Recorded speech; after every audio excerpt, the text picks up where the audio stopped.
So as we end chapter 1, we go into Interlude 1, which I call this Interlude 1 because it still has something to do with the people we got from Furrowfield, but it is completely disconnected from both chapter 1 and the upcoming chapter 2. So it doesn't feel like it's a part of either of the chapters, but it's still a little like hour-long section, so I just call it interludes. I will say again that Pi and I both checked, and there is no official documentation for what anything is called. It's just whoever is playing the game and writing the guide or whatever just calls it whatever they want. We've seen chapter 4 listed as, I think, chapter 3, chapter 5, chapter 7. It's kind of ridiculous.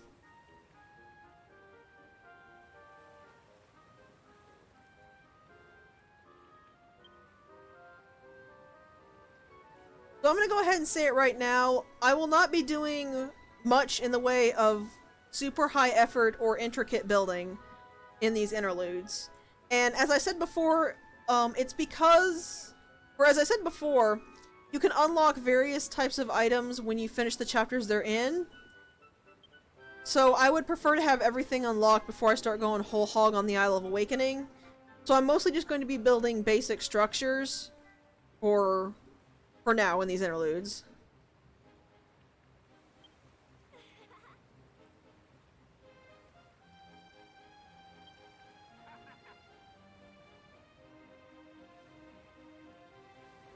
Yeah, Lillian's definitely barefoot. I didn't notice that. Yeah. How in the world did they get 9?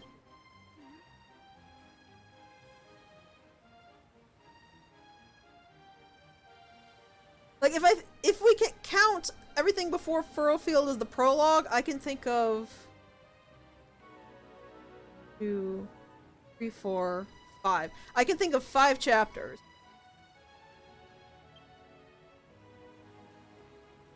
Maybe 8 if you count in the interludes, possibly. I have no idea how they possibly got to 9.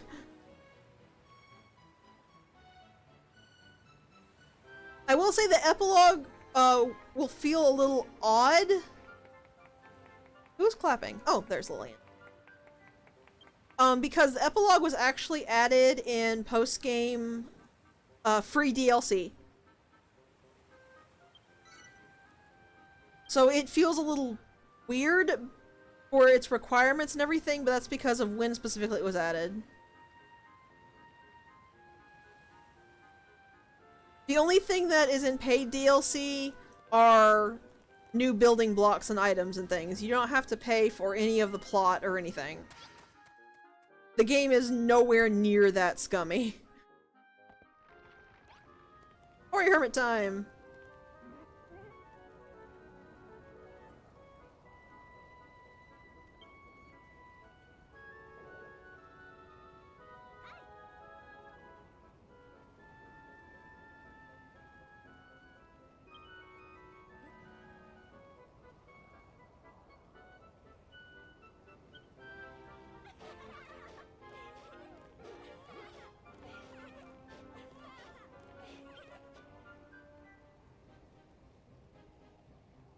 Nah.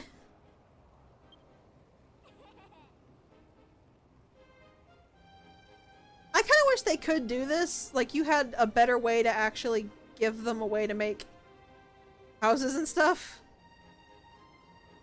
But unfortunately, no.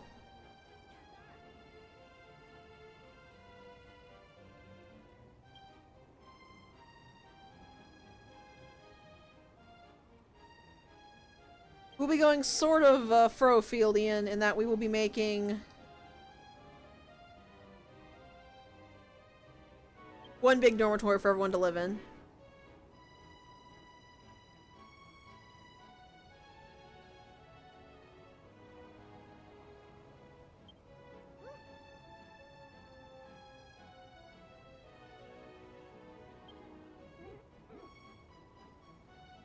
We're unlocking the first of 3 sections on the Isle of Awakening, the Green Gardens.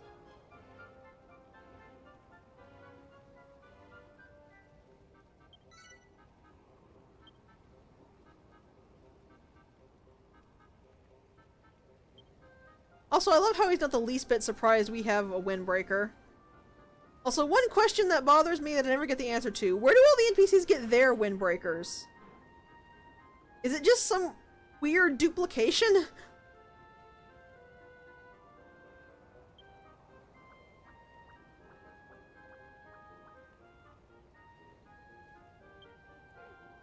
And here he tells you about the mini medal rewards.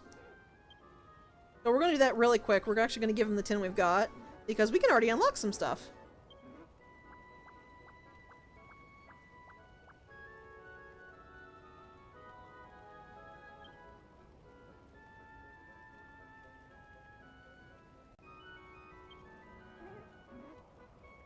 Over. We get glasses that I'll never use because they completely cover your eyes.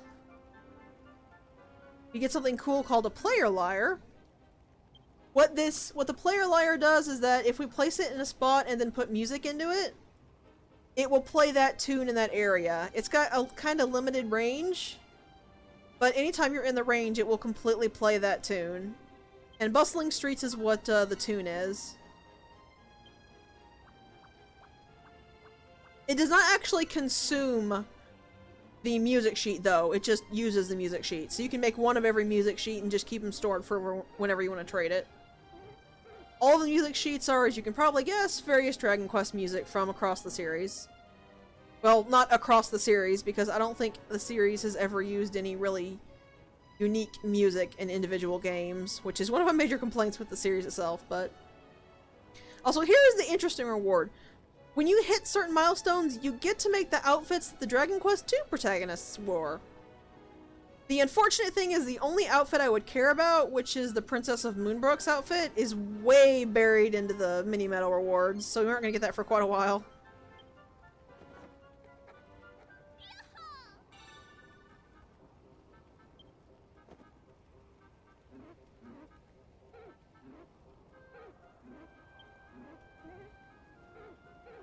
Also, yeah, I think you need the 10 mini medals to, Oh no, I thought he gave you the recipe for that, but no. So, if you hit give mini medals when you don't actually have any mini medals banked, he will let you see what you get reward. So the geeky specs, Player Lyre, Bustling Streets, and Bow are all good. But here's the other stuff. You get Middenhall Garb at 14, Tunes of the Town at 18, Mustache at 22, in case you want some facial hair. Dracky Cap.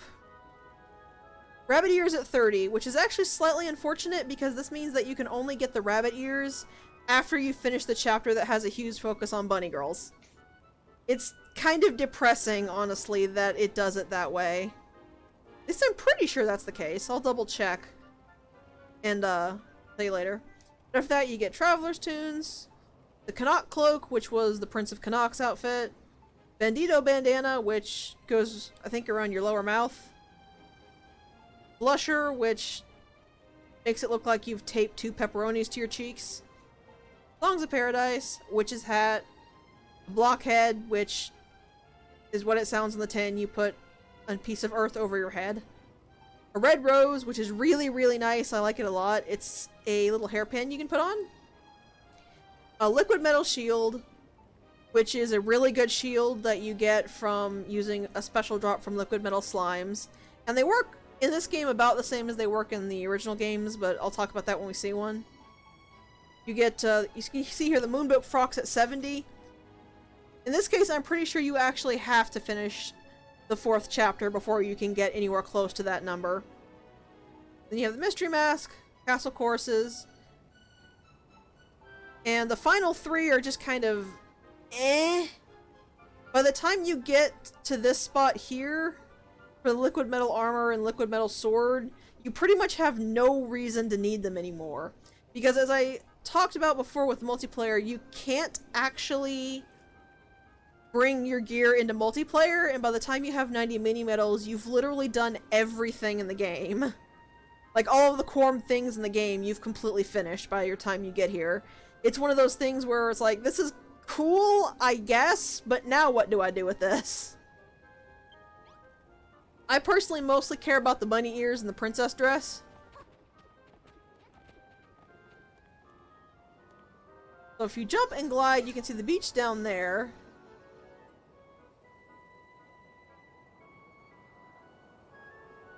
Keep gliding way over here. You can see the tablet we saw when he was first talking about this. Also, I just kind of love how the weird, like, vertical conga line everybody is in when you're not moving on the windbreaker.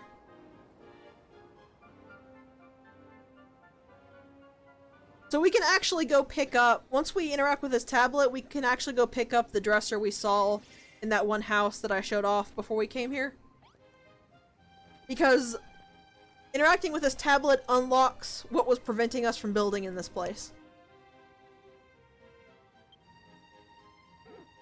Also, why did he call the hoary hermit Whitebeard?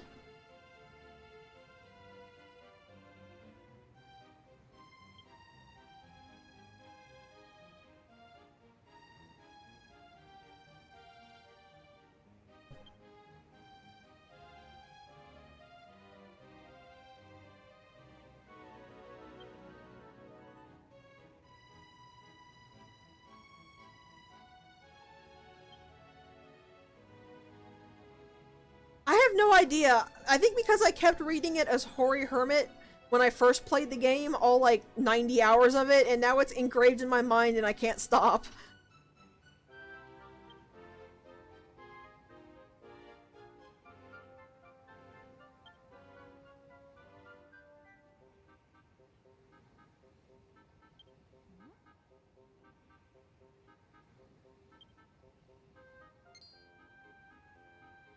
Images of a country village nestled between a lush forest and a sparkling stream swirl around Nyx's mind.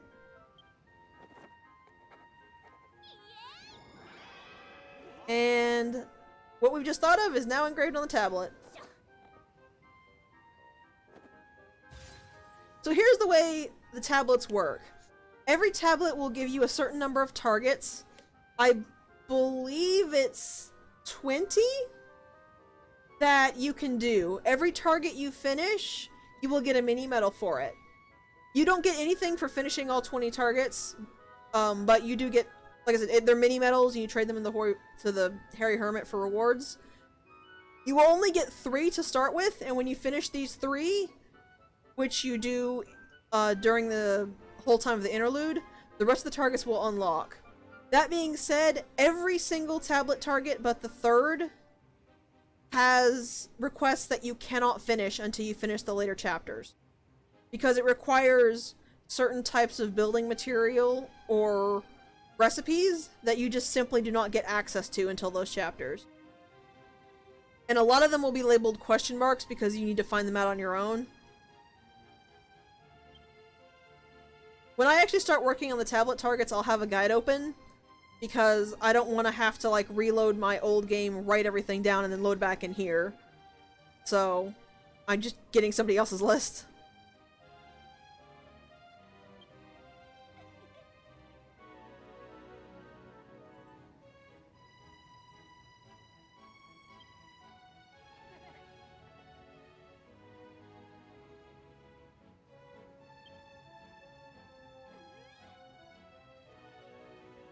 Yeah, no, that's not gonna happen, Brittany.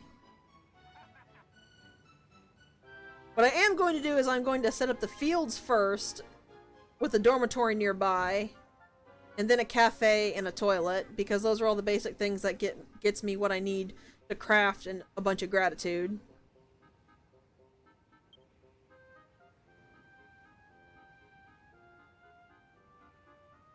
Also, one neat thing, I don't remember if I said it in the past stream, but you can craft from your storage.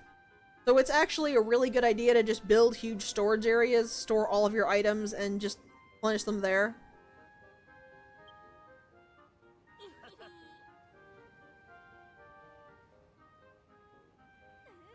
No, she won't. Spoiler. Lulu will never do anything to help.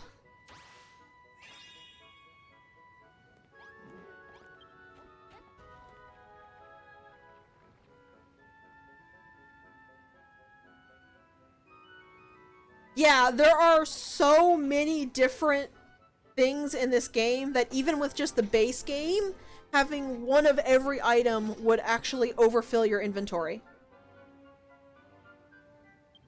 Like, you would not have enough inventory space to have one of every item. There are so many items in the game. And when you add on the DLC, which adds, like, I think 40 to 50 more items per DLC, if not more, yeah, you need a storage area. And we can now warp to the tablet now that we've activated it.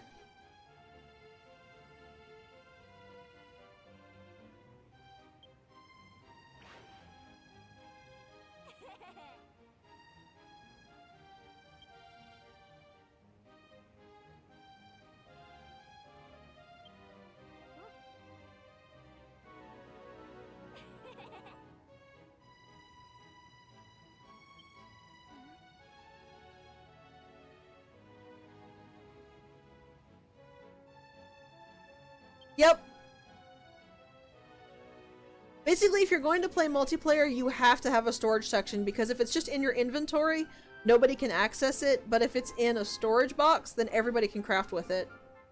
One thing that the Starlight Gamers like to do, which is, well, me, Mav, and Pi, because Oreo doesn't have the game, is we like to have either me or Pi create a big old storage room and then just organize everything and dump everything in there. Normally I beg Pi to do that because her storage areas are so wonderfully lovely. Seriously, she makes some of the best buildings I've seen. The very first thing I'm going to do is I'm going to set up the fields.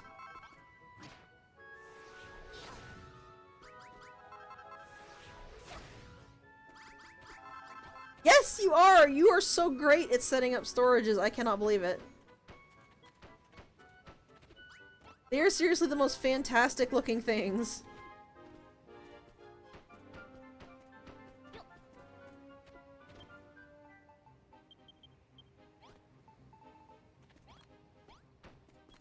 I like to think I can make pretty things too, but seriously, I'm nothing compared to what I can do. It is stunning. I also need Scarecrow. Go ahead and start by putting one down here.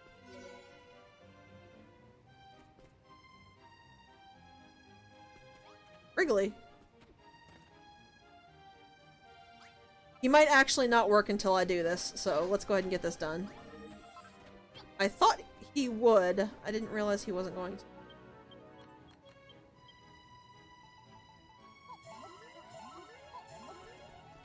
Oh yeah! So this table right here, this is very, very special.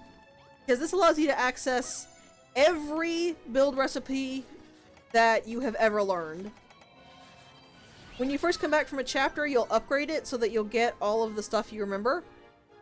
Or all the stuff you learned while you were in the chapter. But from that point on, this table can make anything that you have learned, and you can make as many tables of these as you want. I will say be very, very careful when you make these though, because for whatever reason, the game will not let you discard the builder's workbench. You have to store it if you want to get it out of your inventory. You literally have no other choice. And here is the Hairy Hermit telling us about what I was talking about before. And remember I said that gratitude on the Isle of Awakening would be more valuable than anything else? That's because gratitude lets us unlock stuff. Also, yes, monsters can walk up and attack you while you're looking in the workbench, and it will in fact knock you out of the workbench. That's one of the most irritating things about doing stuff on the Isle of Awakening here. But every chapter gives you a bunch of new stuff to unlock, and it's a lot. You can see that it's actually a lot. Red locks are stuff that you unlock by just paying gratitude, while green locks means you actually have to do something to unlock them. In this case, to unlock the piano, we have to build 15 different types of rooms, and they have to be on the Isle of Awakening. Anything that it wants you to do has to be like building has to be on the Isle of Awakening. So like I could build 15 rooms and then destroy all of them and the grand piano would still unlock, because once the thing is unlocked, it stays permanently unlocked no matter what. But you do have to match it. You do have to go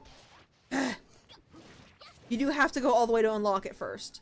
Now, as you can see, everything now has a category on this as well, which makes it a whole lot easier to find stuff. And look at all these new blocks I have unlocked. These are from the DLC. All of this is from the DLC. So it starts you off with quite a few new things. You can see these require paper, which is something we can't quite get yet. We'll get it later. Also, one thing you can do is you can hit L and R and it'll just swap the category. Now I'm just gonna make one of these so that I have somewhere to sleep to skip time. Well, some of the modernist stuff is unlocked. You can see that I've got towel now.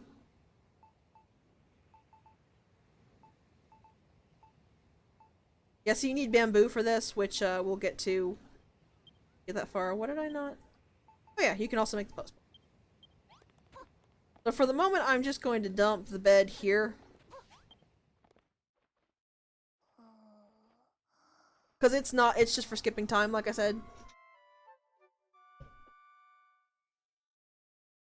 Other NPCs will try to sleep in it like always, so you gotta rush to it if you want it first. But now that we are actually rested, let's go ahead and do this, since Wrigley will not work with us until we do this. Which is really annoying because he has absolutely nothing to do with this little side jaunt? Whatever you would call it. He doesn't have hands. How is he supposed to help?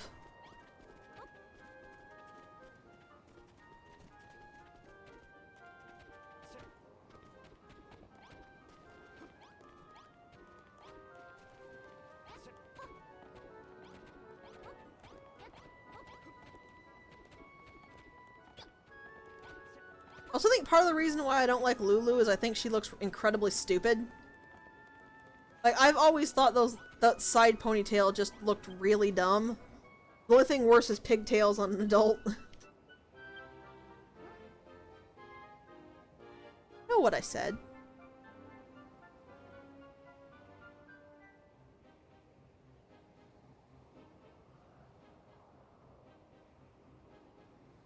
I don't actually hate either of them. I just think they don't look good. I actually initially tried playing the whole game as a male because I just disliked the twin tails for the female that much, but I ended up caving and wanting to play it as a girl, so I just got used to it.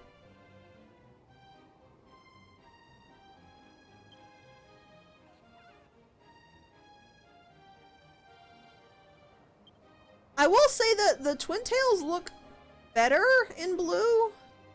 For some reason, they don't look quite as dumb than they do in natural colors. I could not tell you why, though.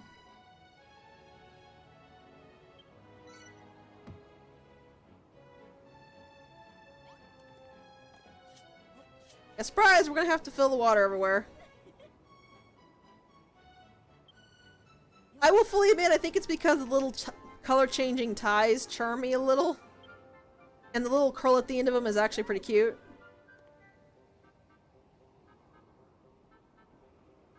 It's kind of weird because, like, I know of games where they actually made the twin tails on adults look good. It's just the vast majority of games don't.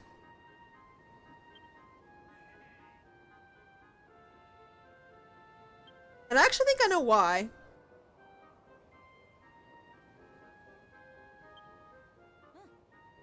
Yeah. Also, yeah, if you didn't have clean water, you would literally have to go all the way back to Furrowfield and get it again. No, I'm not kidding. You legitimately would have to go back to Furrowfield and get the clean water because there's no source of clean water on the island right now.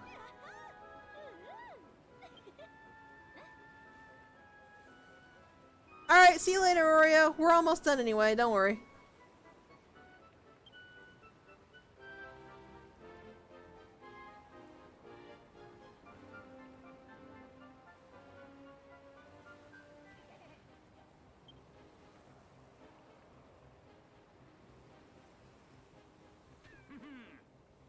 Yeah, I think the main issue I have with Twin Tails on adult characters is that a whole lot of the time, the characters that they're on are designed to look a lot more childish.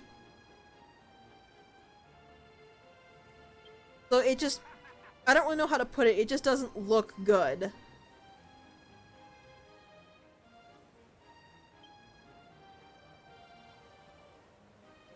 It'd be like putting a 60-year-old man in a Mama's Little Boy t-shirt. It just doesn't look good. It looks tacky and awkward. But Builders doesn't really tend to do that, and the other things I'm thinking of don't really do it either with the Twin Tails.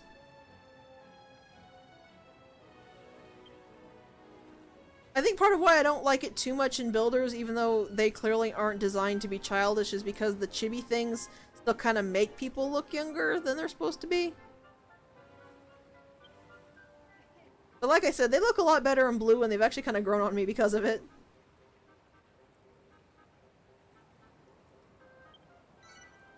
Also, you guys have windbreakers. You don't have to worry about jumping off a cliff. Goofballs.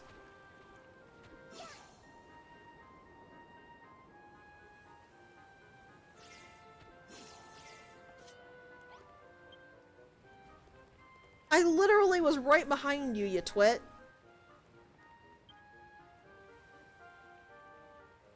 Poor Malroth. He needs a hug. Oh, no, apparently he's perfectly happy wandering around protecting everybody.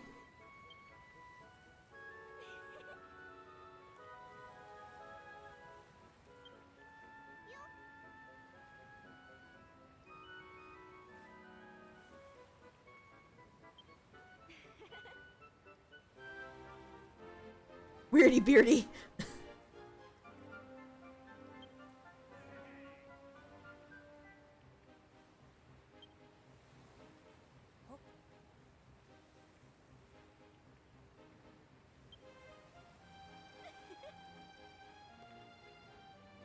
Yeah, they don't. I understand why they can't, but it's still a little annoying.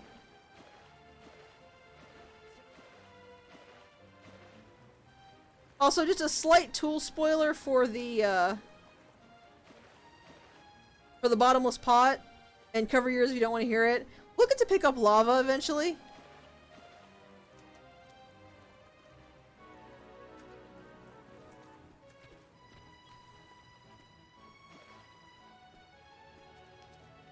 Also, here's one of the major issues I have with the game, is that the physics engine with water sometimes is really, really wonky.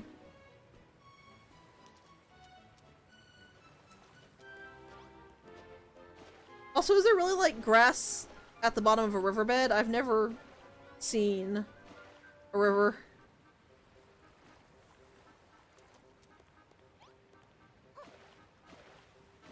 Maybe not never. I probably saw one when I was really young, but I haven't seen one in a really long time. We don't live in an area where there's, like, a lot of rivers.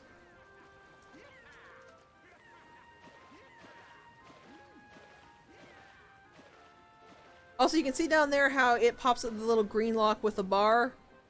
The green lock, that little pop-up in the bottom right there tells you how close you are to unlocking an item.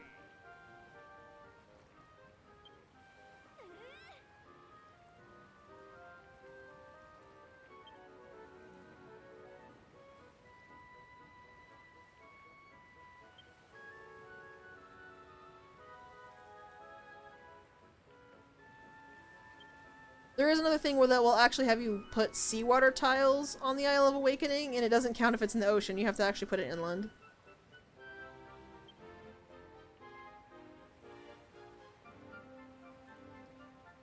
Also, you can kind of see here what I mean when I say that Malroth seems to respond to Lulu possessively of us.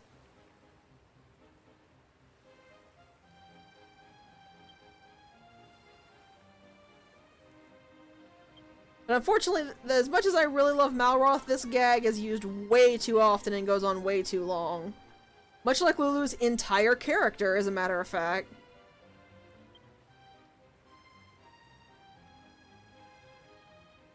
Cool! I'll leave him be then.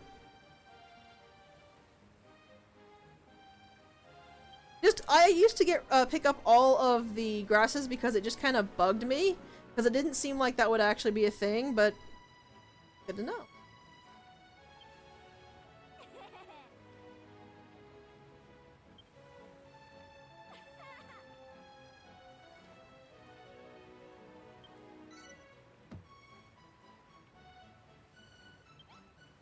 Also, I tell you right now, if the game let me, I probably would have named this Malroth's Empire of Evisceration just to spite Lulu. But you don't get anywhere near that many characters for naming the island. You only get like 8.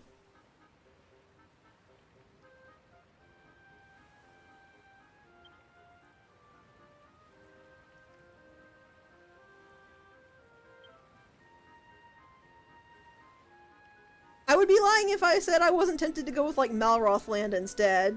But again, it was mostly to spite Lulu.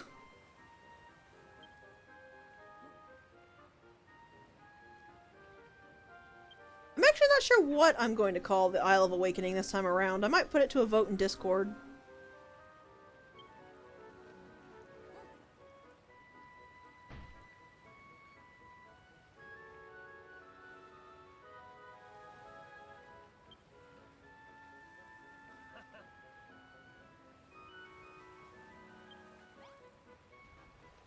Also, this is something I believe Malroth actually will help with. He's supposed to. I do know if you put down a blueprint and there are things like wrong blocks or debris in the way, Malroth will go break them.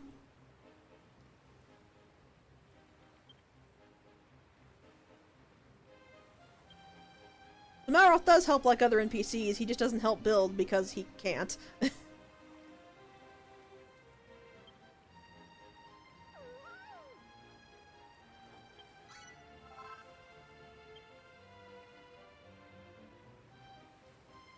Stop talking about it, please.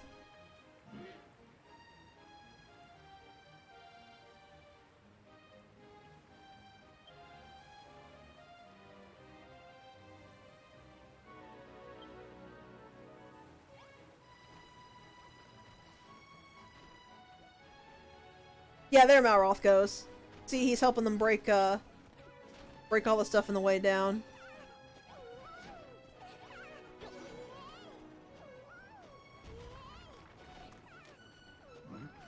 Also, the other reason I'm not doing any super intense stuff here is because of these blocks right here. I didn't actually show it, but they're too hard for you to break with this hammer.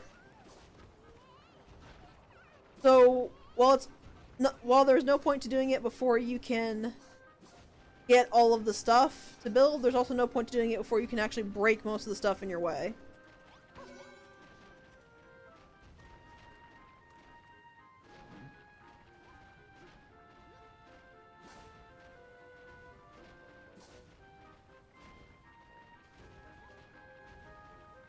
Also, Wrigley can only go down one tier. So if you put it on a block, he will only go on that level, the level below. Probably 2 tiers. Like, see, when I put it here, he won't actually green up this area, I don't believe, because he didn't do it over in this corner. No? I guess he will. Ah, so lesson time! Wrigley does different things to sand that he does to dirt, and you can see it here. There's a different type of grass there. I believe it's called lemongrassy earth.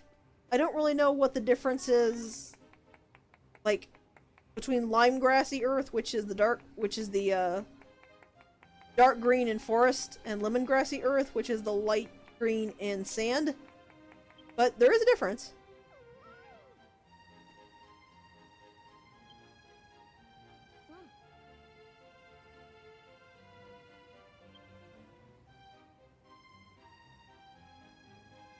Also, when it says tiles, it's specifically talking about map tiles, which do not correspond to any real tile you can see kinda in-game.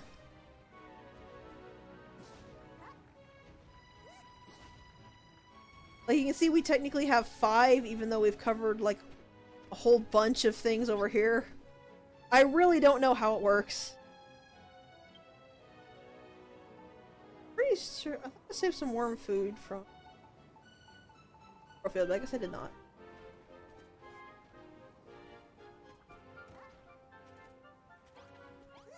We have to go make some more because we don't have enough yet. Luckily they gave us some ingredients we can do.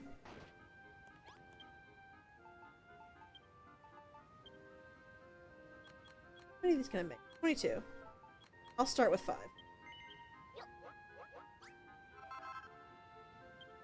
I thought I made more after that, is what I was saying, but I guess I didn't.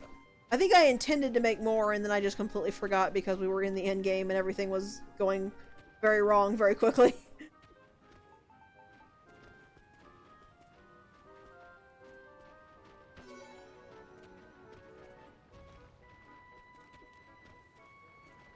But it actually doesn't really matter where I green up, because when I actually start working on this, all of this is going to get demolished and moved around anyway.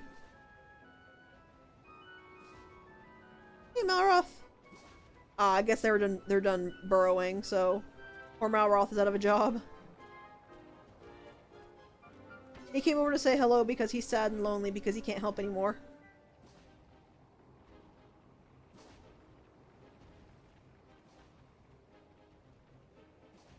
So you can see I put down 2 of them, and that one square directly behind us still has not changed. Oh, that one over there does. I'm sure there's some kind of grid system that these tiles work off of, but I literally don't know how it works. There's absolutely no documentation on it and no way to see it.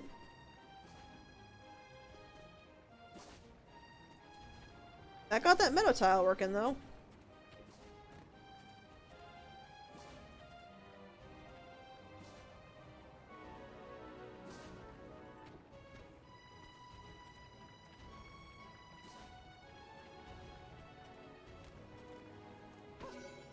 Excuse me.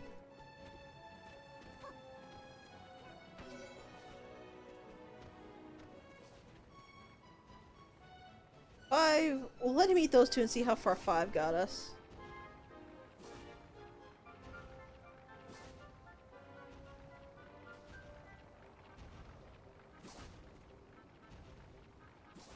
Fine.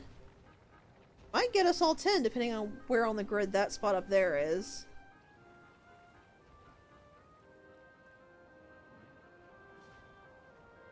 Come on, Wrigley, don't let us down!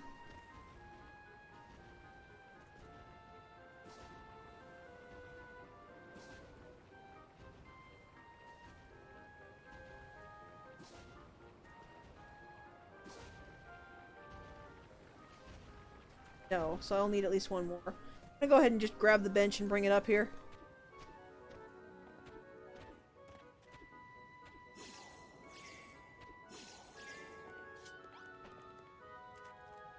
Also, one neat thing,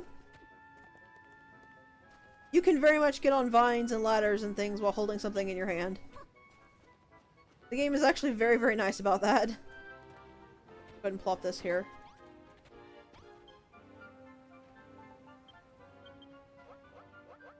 We'll make these one at a time until we get that final square.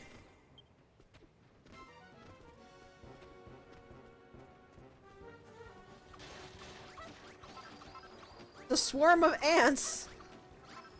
And this is what I mean by when I say wheat seeds are like dirt easy to get. Did you see how many I got there?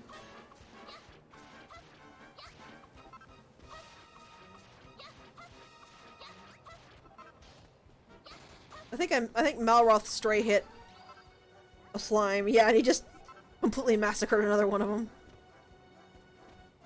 There you go, Brittany! I was like, what are you doing over there? Plop this down here. Probably should have done it lower, but oh well, too late now.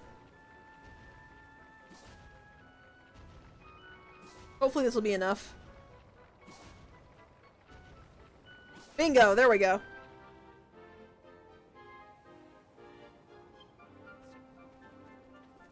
The sad thing is it just, because the dirt weak ants that come in huge swarms have really high chances to drop a wheat seed each, you will always get a massive amount of them.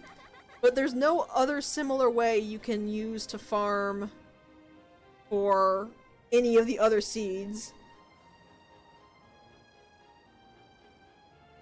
In fact, you don't actually get a fast way to farm seeds until post chapter 3.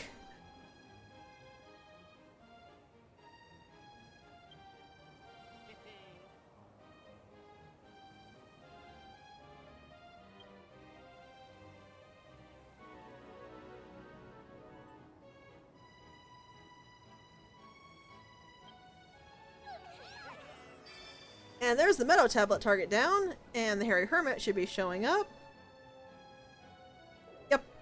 So this right here, this happens every single time that you get a mini medal. Not what he's telling us here, the tutorial, but he will say the exact same thing every time you get a mini medal. And he will say this,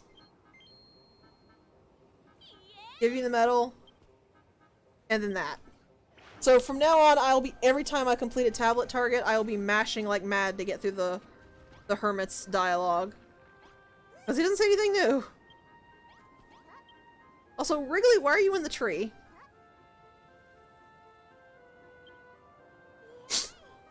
Sorry about that.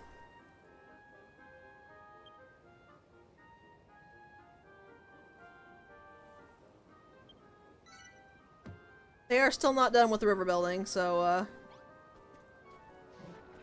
obviously, Wrigley, please go down on the ground so I can talk to you easier.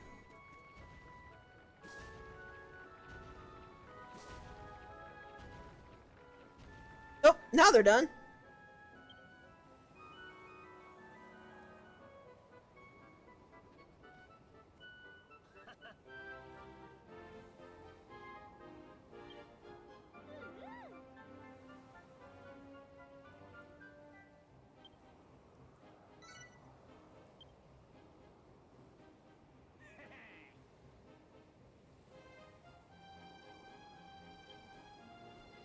You have to somebody who was writing this, for some reason, thought that joke was just hilarious because they do it so much. Even if it was a good joke, I feel like it'd be, like, worn out like a skeletal horse by the time the game is over.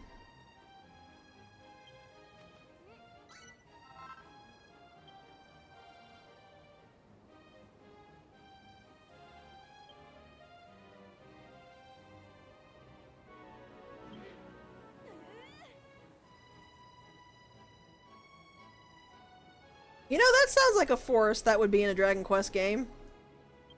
I have no idea how in the world you would actually pronounce that, but it sounds like something that'd be in a Dragon Quest game. Yeah, like you saw, Wrigley can't do crap about the rocks. Yes, yes.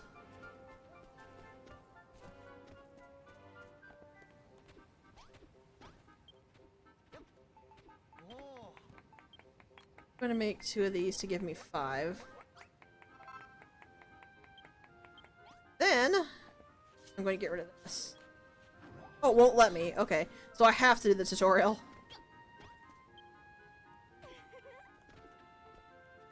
You might notice there's a huge old swath of spoiled earth there. What happens when water comes in contact with spoiled soil?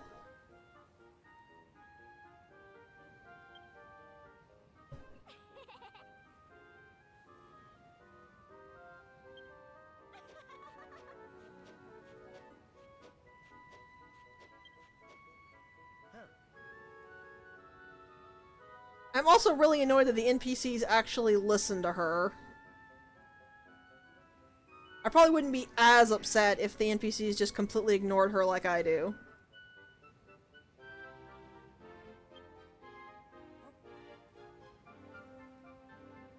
I wish it turned into ponies. Then I would ride one all around the Isle of Awakening. But no, when water comes in contact with spoiled soil, it turns into muddy water. And even though you could have figured this out for your own on Furrow Field, and would have if you ever dropped water on any of the multitude of spoiled soil areas, we're gonna have a forced tutorial about it here. I'm not too angry because corruption in water spreads. Like if you put muddy water and clean water, it would all turn muddy, I believe. So it's better to do it now than later when the player has made something huge that they have to completely redo because they've completely mucked up the water.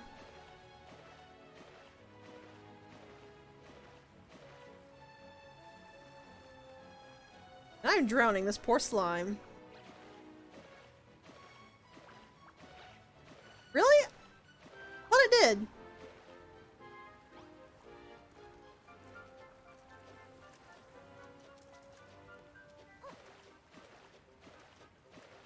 So don't pour too awful much here because that.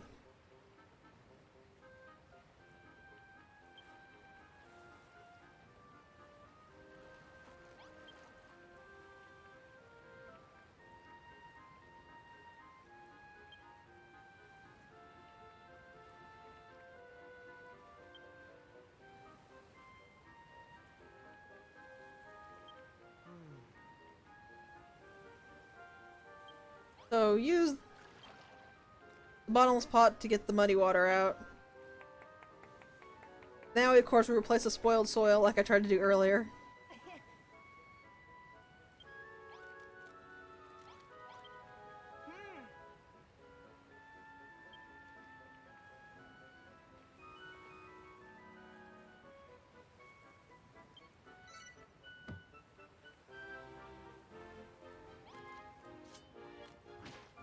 First, I'm going to deal with this problem.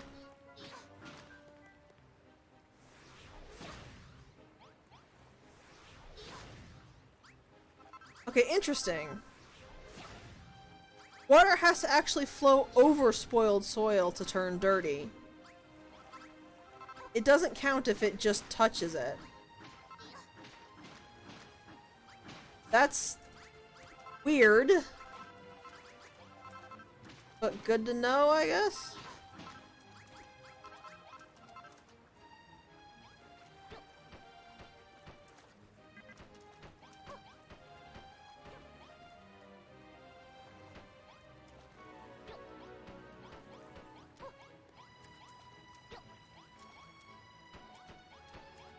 Guys, I would really appreciate it if you would get out of my way.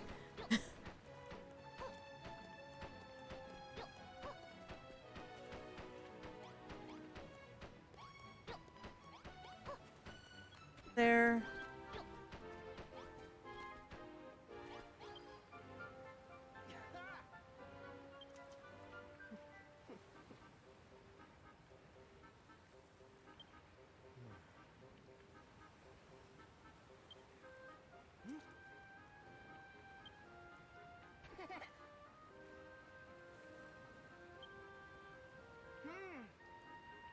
Also, I love the fact that gratitude will float in water, even though it's invisible, semi-corporal manifestation of happiness.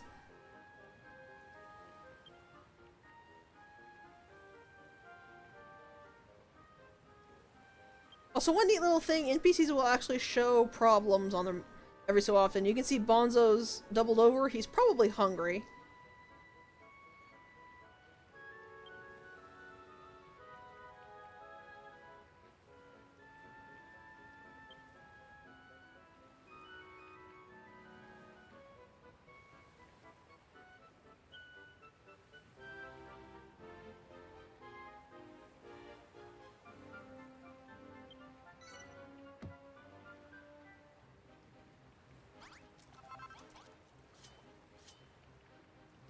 So you have to tap, and make sure you tap, not hold. You pick up the clean water again.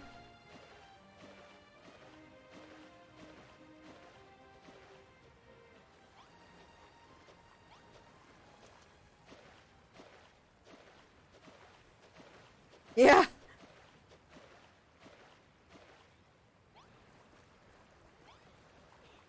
To be fair, Perry is scared stiff of everybody.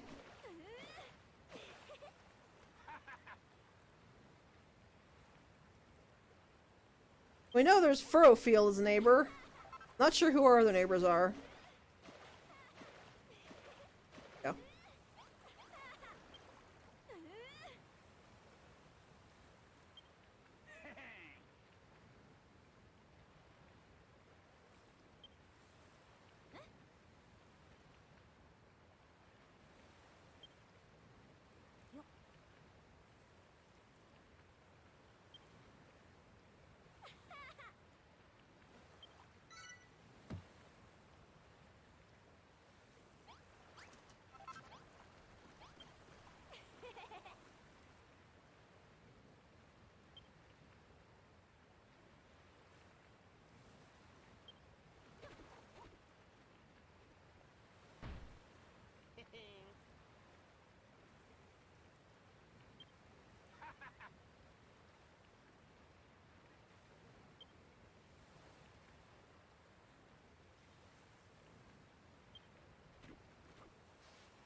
Everybody picks on poor Perry!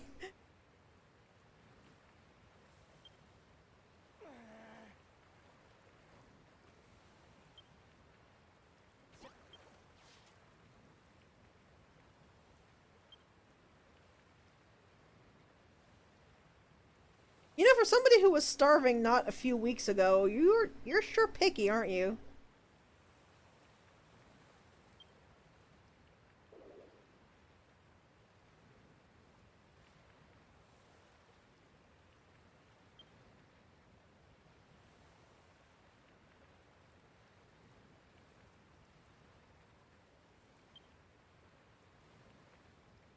So the Explorer Shores are actually really, really useful.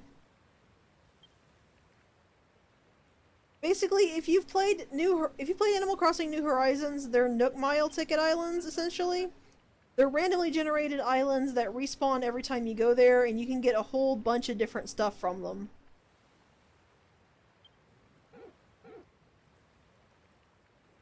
They also have one other major mechanic, which I'll mention when we get there. Yeah, they are so much better than the Nook Mile Island tickets. Ugh.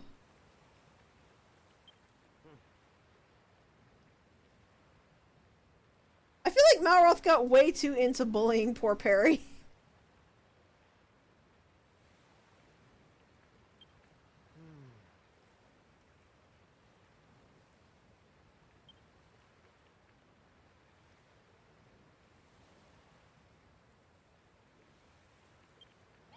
So we are going to do that, but now that Wrigley is actually free, first I'm going to see if he will actually make these fields for me. I would really like to get the fields up and running.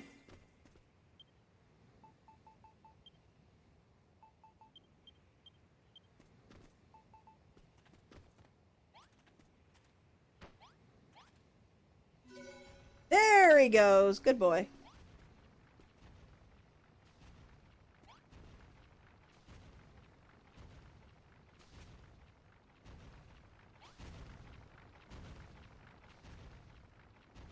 Good Wrigley. Shouldn't have put my bench way up there. I'm gonna go pick that back up.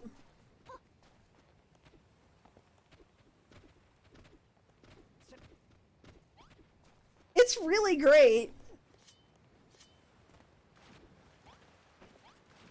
I think that's actually one of the reasons that I like Chapter 2 so much, is that it actually shows a lot more of Malroth's more kind of naive and innocent side.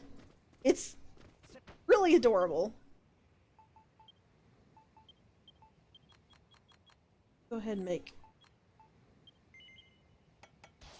And yes, if you're in the middle of building and you get attacked, it also completely cancels out your building as well.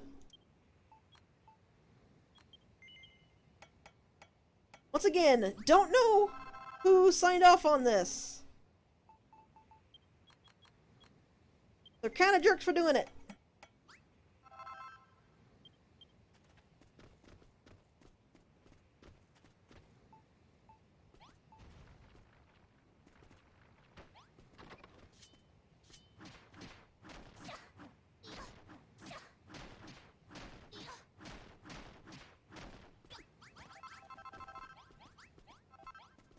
Here. 1, 2, 3. Perfect.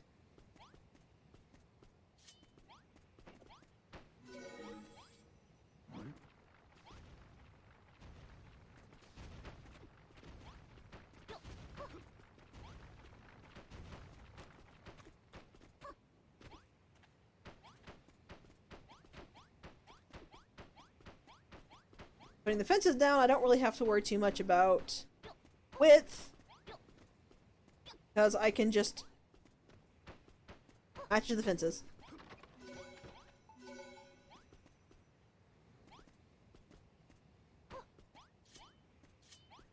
I'm gonna go ahead and just leave the scarecrow right there at the moment. Actually, no, it worked fine on Fro.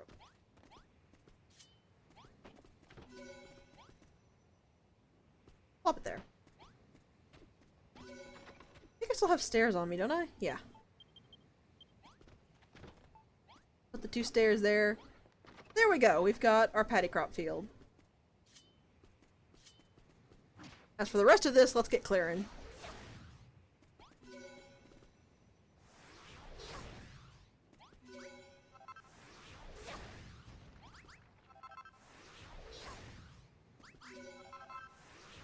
Also, this is registering this whole section around me as a room, if you're wondering what that constant noise is.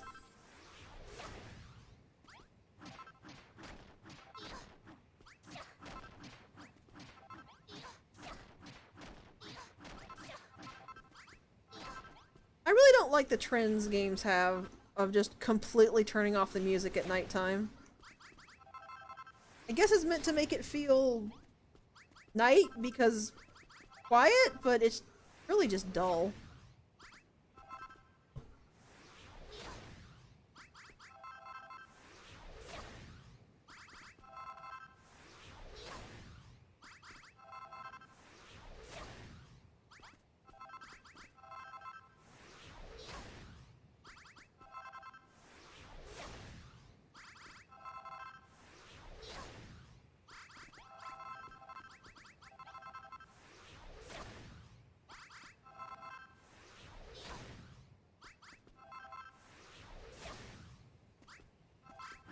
Smash these for now. Pick up all the stuff. Because it just bothers me. So, I don't know if it works this way in the original builders or in any of the other games that are kind of like this, but stuff put on the floor will never despawn. Ever.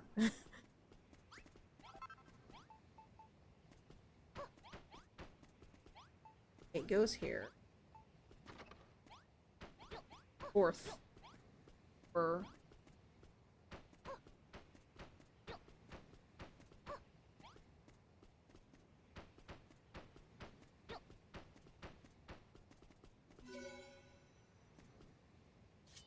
course, we're going to do our usual trick.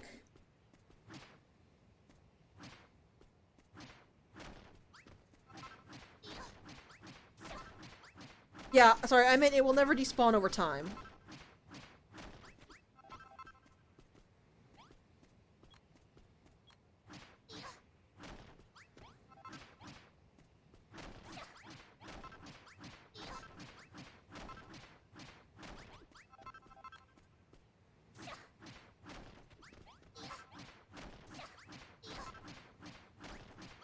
This is a little slightly lopsided and awkward looking, but you know what? That's fine. This is not a permanent setup by any stretch of the means.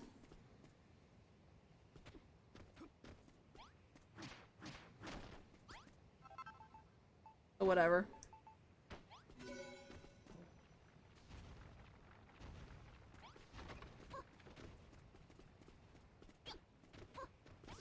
Make more.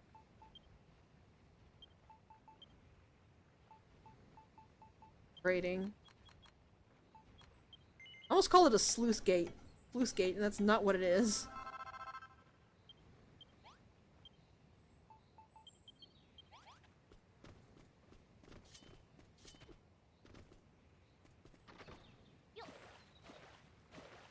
Also, one thing to note here, as you can see, I didn't really touch on it with Infurrow Field, but the water will only spread to areas it can get to when you're filling with the pot. As you can see, I have a whole box section I could fill it with, but because none of these little strips are connected to each other, it won't do anything. It won't actually touch that or anything.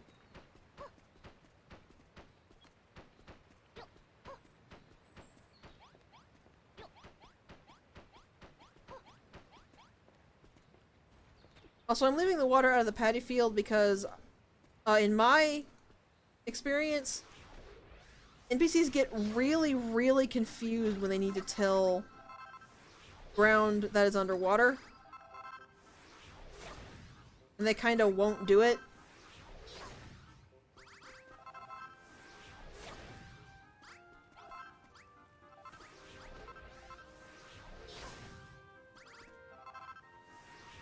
Yep.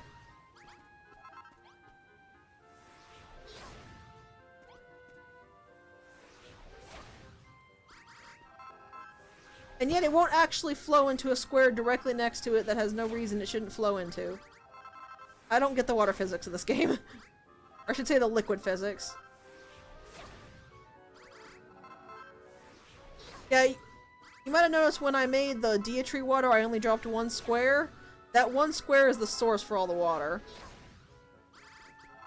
But you can actually pick up water from any of the squares the water is actually on. If you pick up water from a square that is not the source of water, the water will just respawn where it was. This actually will let you make water dispensers, which will let you get any type of liquid dispensers, which will let you get any type of liquid you need without any risk of picking up the liquid or the need to replace it.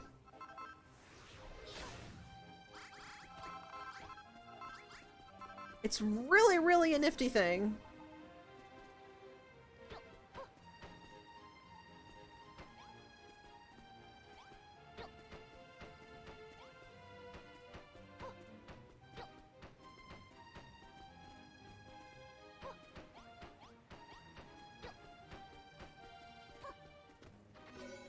Three.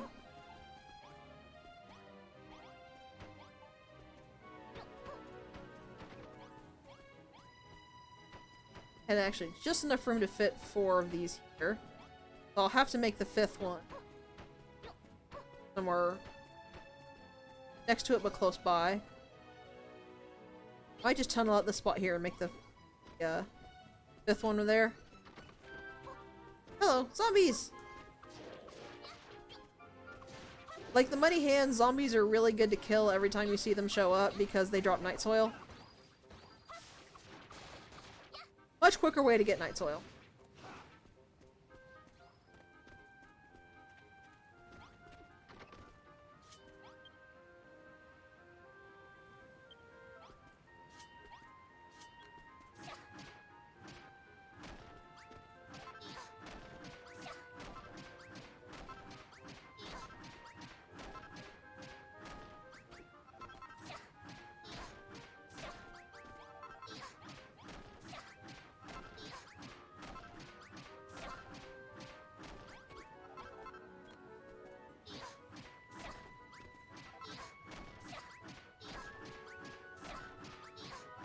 Also, I think I also didn't address it, but you notice that I'm digging out a spot where I put the scarecrow on. That's because water will only count touching blocks that are in one of the 4 cardinal directions. Like if I put the scarecrow block here, then this block right here would not get water. It's kind of stupid, but that's how the water physics work.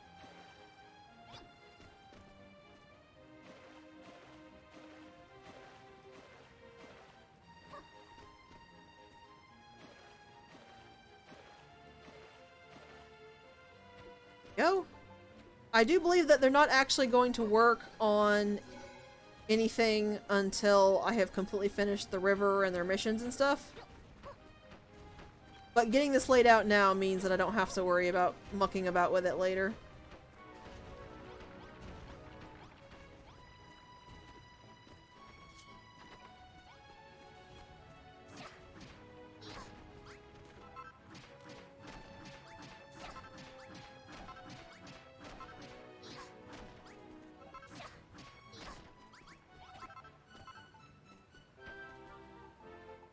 There. There.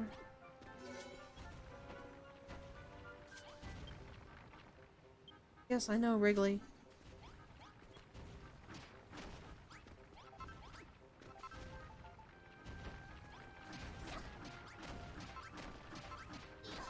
Also, shocking no one, dried out old earth is a lot harder to dig through than normal lush earth.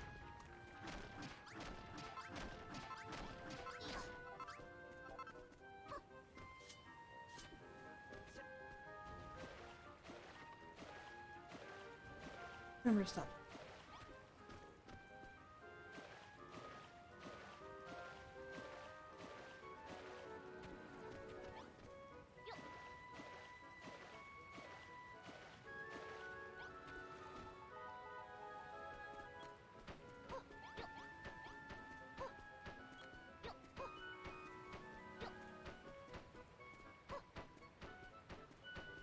Go, we have fields set up for 4 separate things.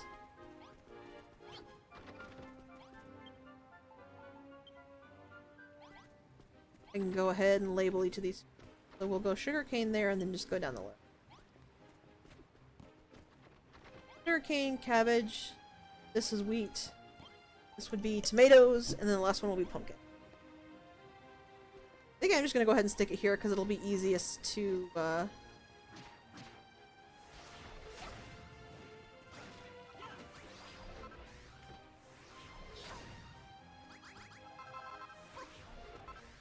properly place it here.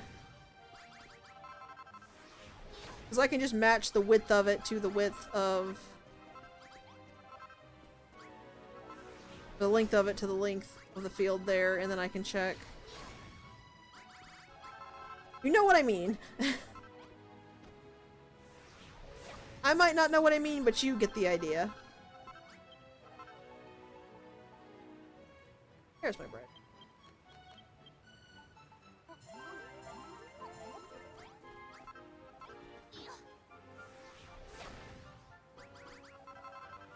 Also, I'm so used to hitting X for the upgraded bash that I occasionally try to hit X by default, which just makes the builder kind of stand there with her head tilted.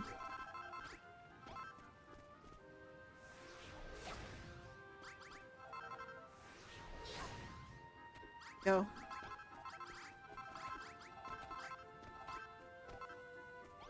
Actually...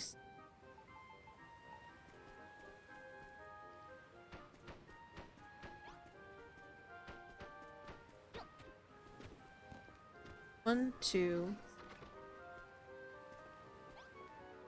8. 1, 2. There'll be 8 back. 3, 4.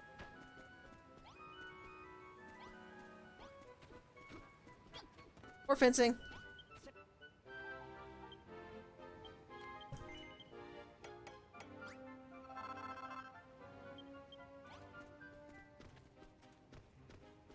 Five, 6, 7. So it is. There was exactly enough.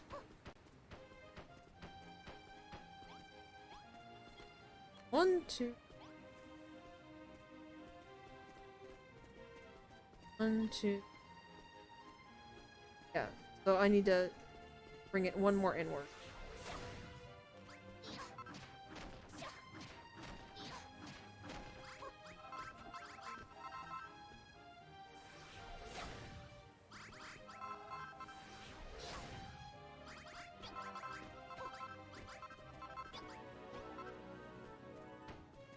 Eight. 1, 2, 3, 4, 5. 8 was the final back one. I wonder. I just pop that there, will it count?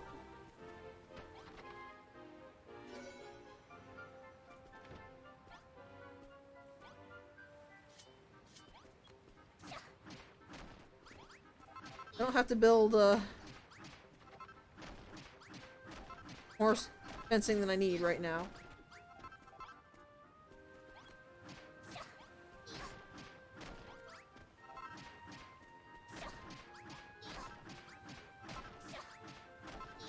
I really do not understand angle sometimes in this game. I did not tilt my angle at all.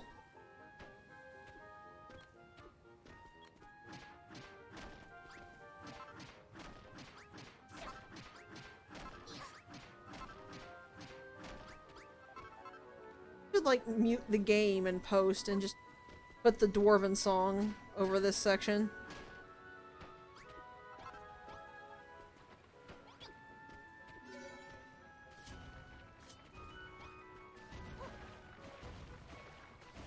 We dig, dig, dig, dig, dig, dig, dig the mines the whole day through. Do dig, dig, dig, dig, dig, dig, dig is what we like to do. Fortunately, I don't actually remember most of that song. I wish I did, because I really like the song, but it's just so hard for me to remember much from it.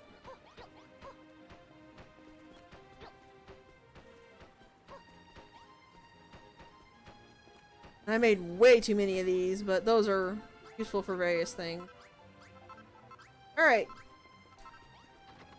So we got the field set up. I'm just gonna go ahead and bash this way through to give some more room to get into the fields. They don't really need it. They really only need one block of space, but that can gum up traffic a bit.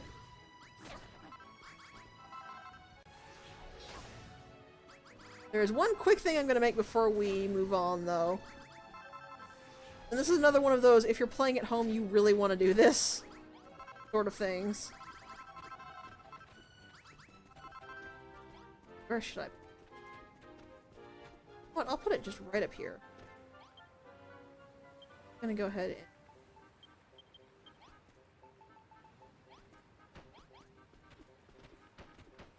just line this right here. Because it'll make it a lot easier to get up and down. People can just pop right up like this. I actually do in fact need to make more fences. That was a lie.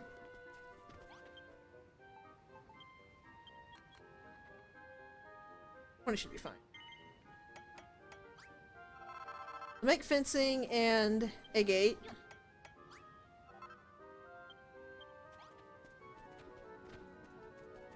And then wherever you plan to keep the chicken, put it there. Because here's the thing, animals in this game will free roam. And that's bad, because that means you're going to have to catch them wherever they free roam. Perfect. And that doesn't mean they're going to lay their eggs everywhere. So if you have a chicken and you want an egg, well, guess what? You're looking around the entire green garden to figure out where in the world this chicken popped the egg out.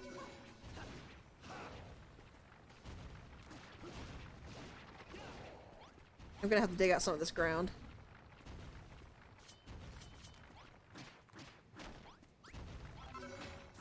I don't think it has to be dirt, but I just didn't want it to be nasty, gucky old soil.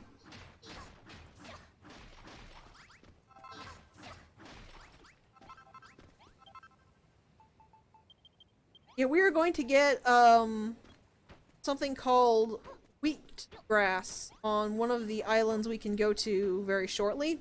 And if you put that in a fenced enclosure, it turns it into, I believe, an animal pen. And animals will stay in that pen.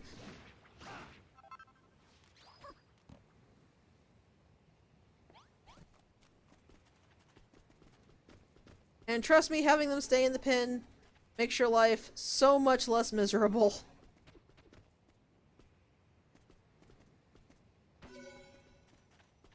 Let's start trying to get these meadow tiles in place.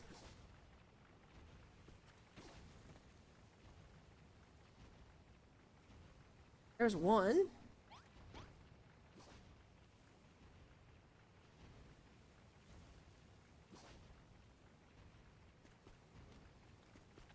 Even though that's a meadow tile, it doesn't count as two for some reason. You know what? That's alright, sure. Go ahead and pop that there.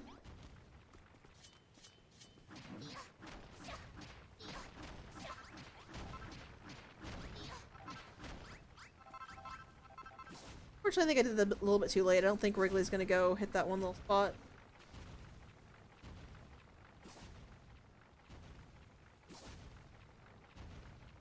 Alas, no.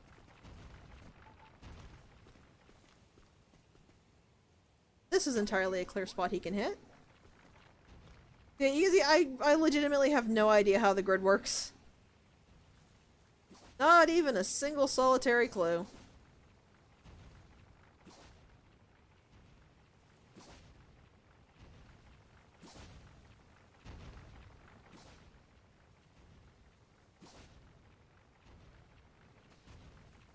We've made green, but we still only have the two forest tiles. Why is that, I wonder?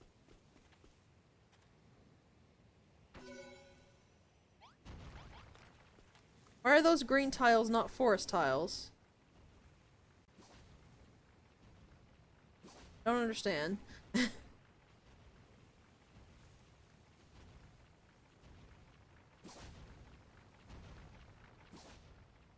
There's 4. And apparently there's the 5th.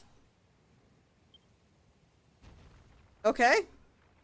And for some reason it's focused up on here where the meadow is instead of the forest. I guess it assumed you would plop it down all up on there, which probably would have gone a bit better.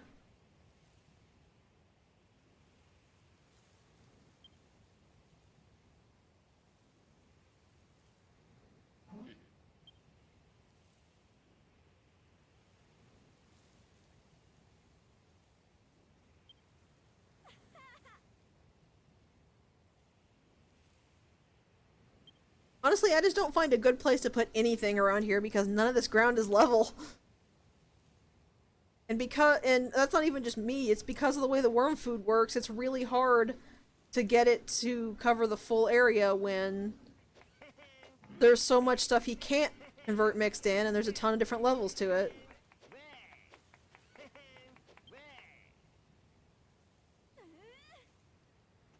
Oh, trust me, this is absolutely temporary. I'm still not sure how I'm going to fix this problem, but I'm going to fix this problem.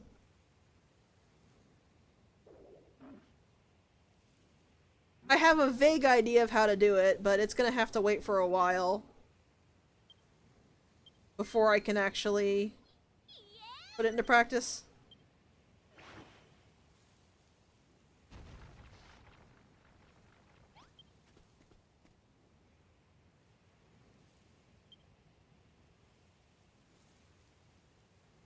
Lillian, I will make you all the swings you want. I will make you a gold-plated swing if you asked me.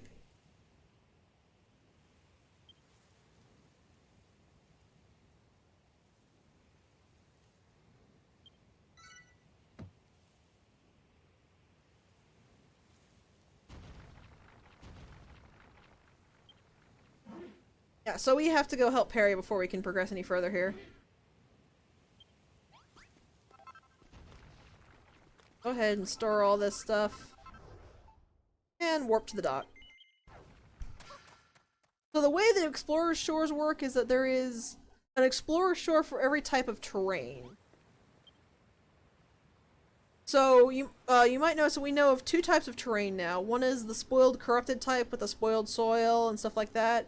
And another is the actually pure and lush dirt type. There are actually 2 Explorer Shores that separate those 2. And it will be the same for every other Explorer Shore we unlock. There's only one type of biome in that shore, so you can go to the shore to get the specific biome stuff you need. And since these things constantly refresh themselves, because they're randomly generated every time you go, you can take as much as you want from it. So don't call them fish lips, Malroth, that's rude.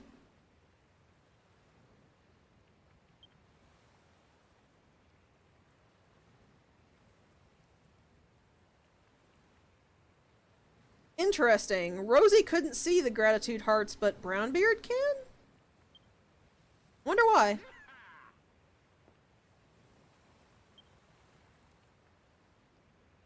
So yeah, along with unlocking items, you have to pay gratitude to unlock one of the Explorer's Shore. These are more expensive, but as Brownbeard said there, it's a one-time unlock. And there's not anywhere near as many of them.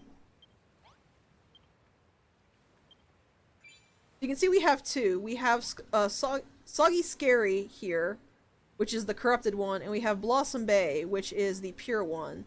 Now there's another trick to Blossom Bay, which I'll talk about when I can pick it up. We're going to check out Soggy Scary here. And now you're seeing what the other important thing of the Explorer's Shores are. If you find everything on that little checklist that Brownbeard mentioned, yeah, you get an infinite supply of one type of material. And that is infinite to your builder character, not to the Isle of Awakening. So if you do these early on, you will go into the chapters with a bunch of infinite material, and it's really, really cool. That's just more autosave, blah blah blah stuff. I am not going to be doing the scavenger hunts on stream because they are really long and can be really boring if I'm kind of like wandering around in circles. What I'm going to do is that I actually talked to Hi Pi is going to record her Switch, and the two of us are going to work together on it via multiplayer. So that I will splice both of our recordings together, so you can see both of us playing it and finding all the little scavenger hunt things. Because that'll make it go much faster without having you just miss what half of the scavenger hunt items are, or where they are.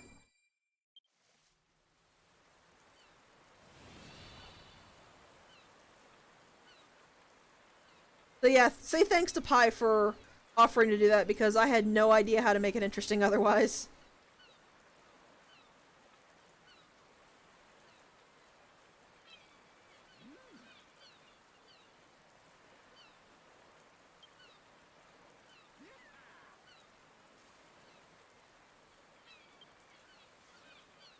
Also, yeah, for the Explorer Shores, this section we're on right now is static for every single Explorer Shore of every type. That's why we have to windbreaker glide to the other side.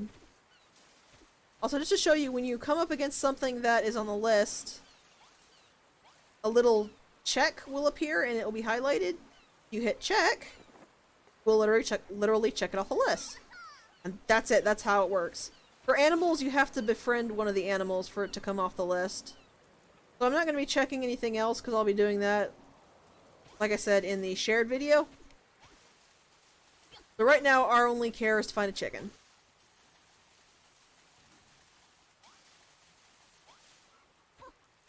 And Malroth will actually let you know if there's an animal in the vicinity.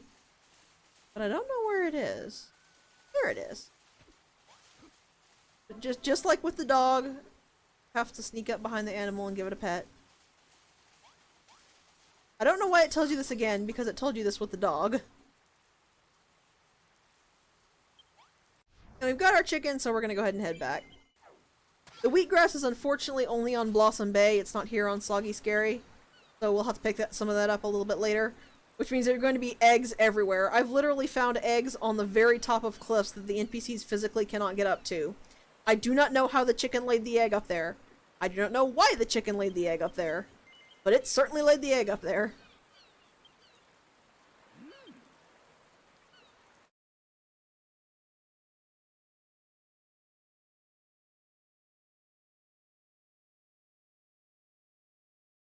Also, one nice thing about the loading screens like this is that they'll pop the little pictures up for you to look at, and you can actually scroll between snapshots, which makes the loading screens a lot more interesting.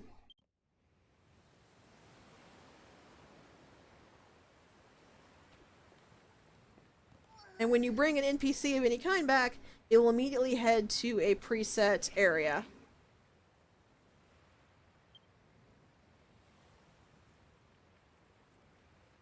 You unlock, I believe, 2 islands per interlude? I'm pretty sure it's 2. Pirates hate body parts. Okay, that's actually pretty good, Brownbeard.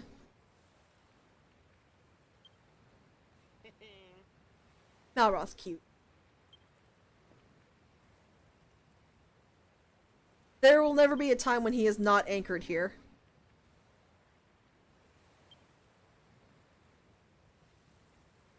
Apparently he heard Perry's stomach from that far away. You got really good ears, Malroth. You're not gonna rub it in his face. Quit being mean to poor Perry.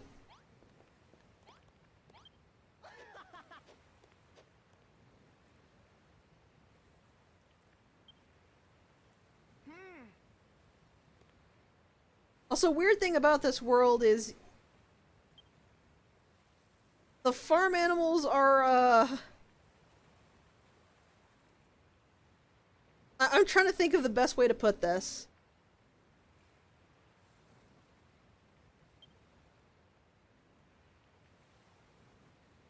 Hermaphrodite lesbians? Basically, you breed more animals by breeding together 2 females of the species. So you breed together 2 hens or 2 cows, and then you get more hens and more cows. Like, I know it's just a gameplay mechanic because I didn't want to model bulls and roosters because of the NPC limits and stuff. But it's just kind of weird.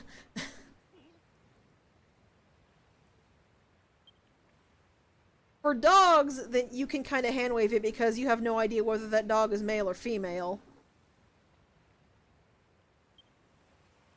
But for the chickens and the cows specifically, that's not quite how it works.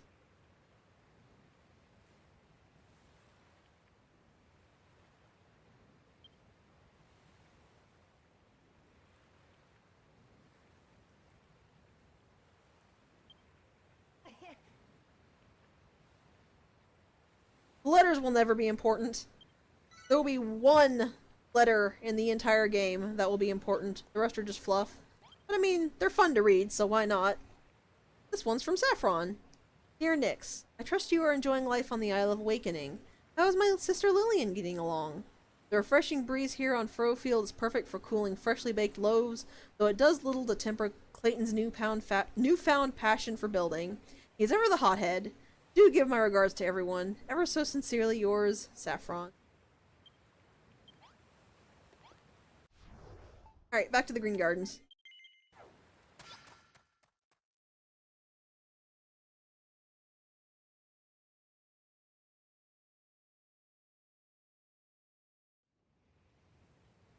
And that's Rosie yelling at us that the riverbank is complete, I'm fairly sure. I love the Halloween paper. I kind of wish you could actually send letters to, like, your multiplayer friends or literally anyone, but you can't. So the letter system, it just feels kind of tacked on for no reason. Well, not necessarily for no reason. It is kind of cute. It does have flavor to it, but it just feels very half done, like they never bothered to finish it. The canal is complete. Now we gotta climb our butt back up there and fill it up.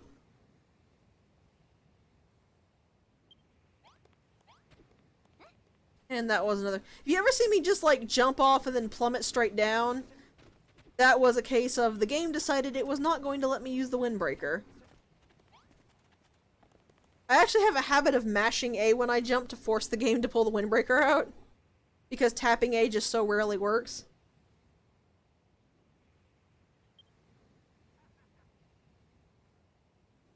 I don't really know why it does that. It's done that consistently for you, me, and Mav with, I think, 5 controllers split between us and 3 different switches, so it's just something weird in the game's coding.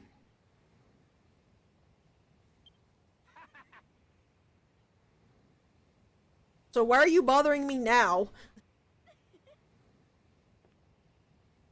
You only tell me when I'm done with the lake. Why wouldn't you tell me after I finish the lake? I will say that you don't actually need to do anything to make chickens lay eggs, which is nice.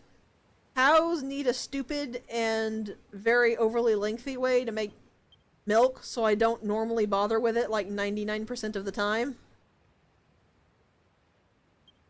And you can get another farm animal, which is a sheep that, like chickens, will just make wool every day, no matter what you do, so you don't have to do anything special. I don't know why cows didn't have the same way.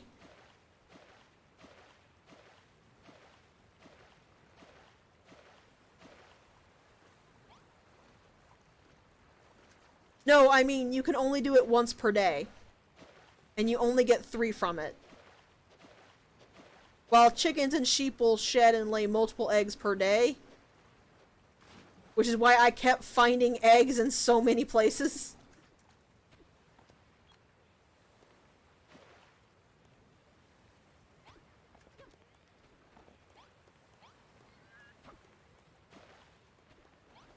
Also, the other issue with it is that because you have to manually do it, it can't just build up while you're going and doing other things. You have to manually milk the cow every single day to get all the 3 milk. So there's always so much less of milk than anything else because they decided they had to make it stupid.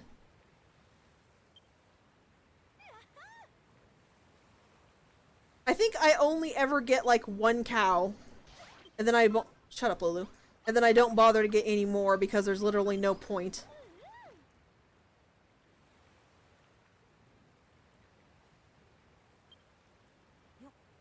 Also, I love that she just stops you before you've even actually fully filled in the pond.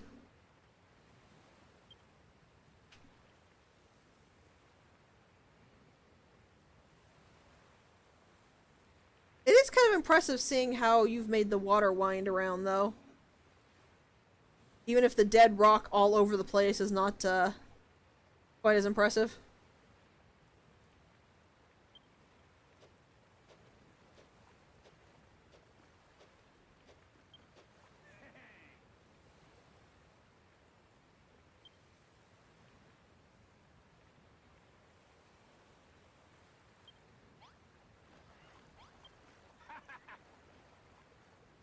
Alright, so what you got for me, bozo?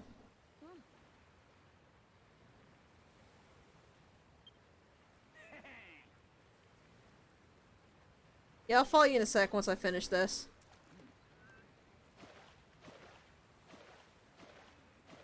Because not only will doing this make it look better, but I should unlock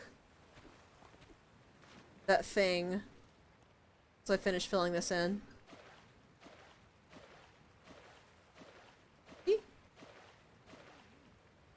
No, I got very close, though. I'll probably need one more freshwater tile to fully unlock that.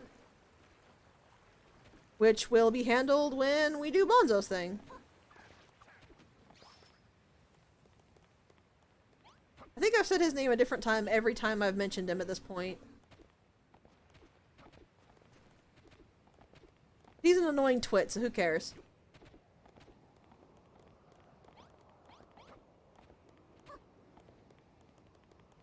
Need to come up here.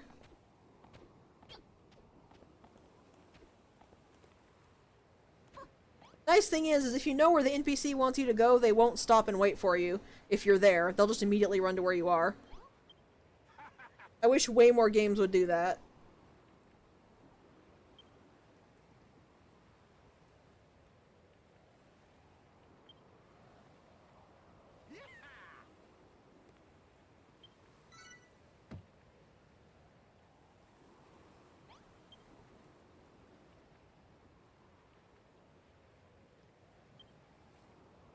Also, is it really a second river if it's just connected to the original river and they both empty out at the exact same spot?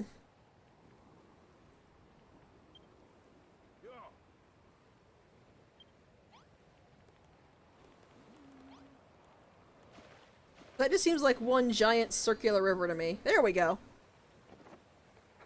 And this taught us filter fountain. I don't know if that's the fountain I actually use or the fountain that I ignore. Because there's a couple fountains that I actually use because they're good fountains, and then there's a couple fountains that I ignore because they aren't really worth anything at all.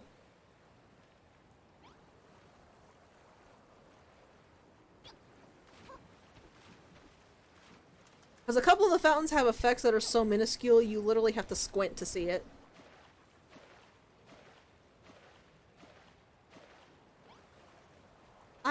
The water physics may be kind of dumb, but I really love the look of the water in this game. I have to admit that. It's just so cool.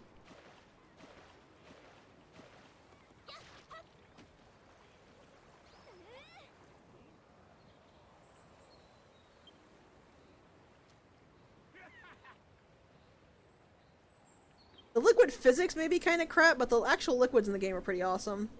The funny little thing is that a couple of the liquids are opaque.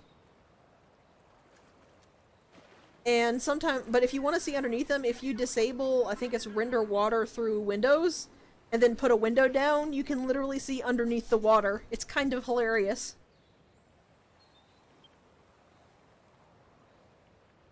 Really? That's pretty cool. I didn't know that. A very, very conspicuous wall of dirt among all the rock that I can't normally dig. I wonder what I'm supposed to do here.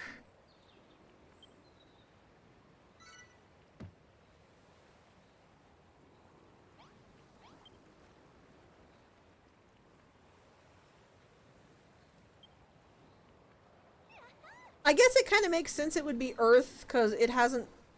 The river hasn't been dried up long enough for it to set into actual rock.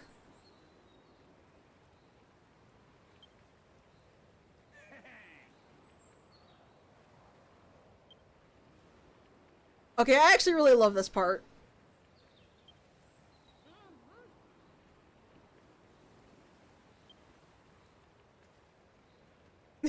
Someone say danger? I love a bit of unnecessary risk.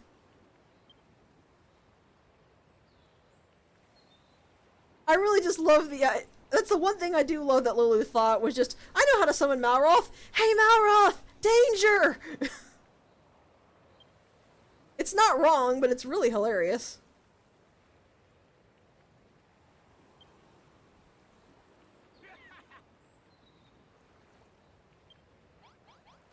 Also, while I love this game, I feel like it has the Danganronpa problem. Where it says 4 or 5 sentences where a single sentence would suffice. Especially because a whole lot of the sentences are just repeating what they already said like 3 text boxes ago.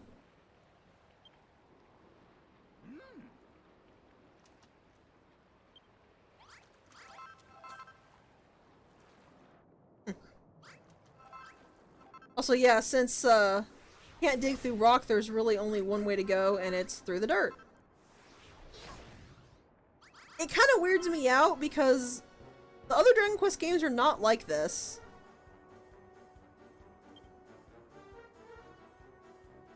I feel like the writers just felt like the script wasn't long enough, so they inflated it with a whole bunch of really unnecessary prose.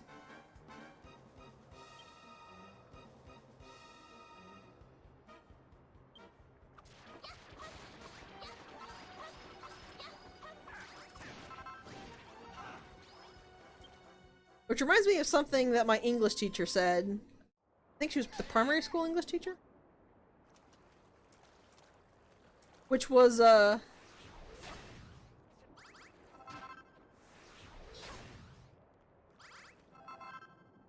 using unnecessary extra words doesn't make you sound smarter. It just makes you sound more boring. It's actually why I tend to get fairly impatient with the cutscenes in this game. I've been trying to go slow, but sometimes I really just mash through them because I'm just really tired. Because they keep telling me things I already know. Yeah, it's apparently 2 rivers that empty into the same pond and come from the same source, I guess? Excuse you.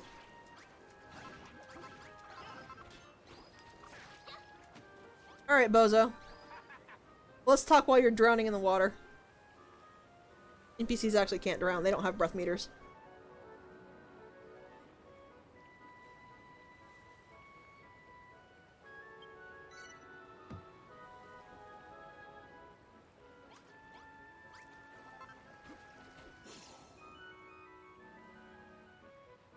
They set gently set Malroth down, but he decided to jump off into the water. I guess Malroth really wanted to swim.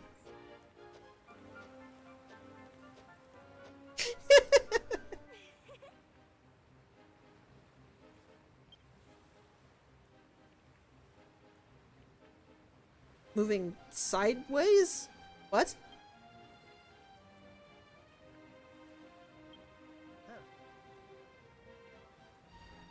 Oh, monsters.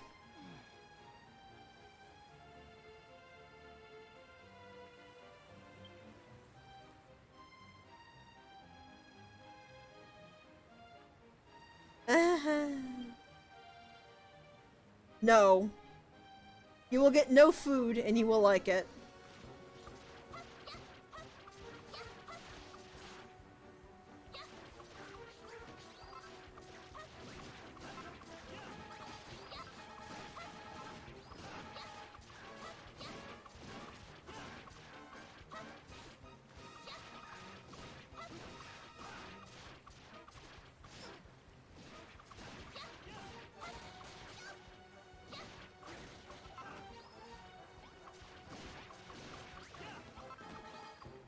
I mean, I would have been glad to make them a kitchen they could eat at, but everybody's been so busy.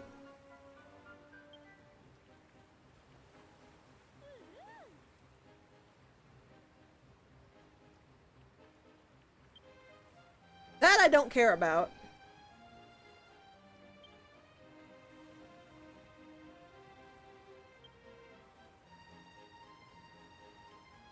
Malroth hit him.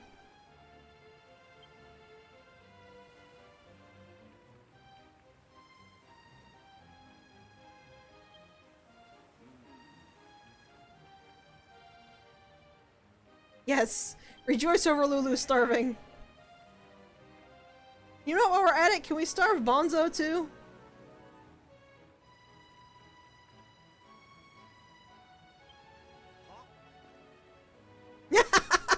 Sigh, that was mean!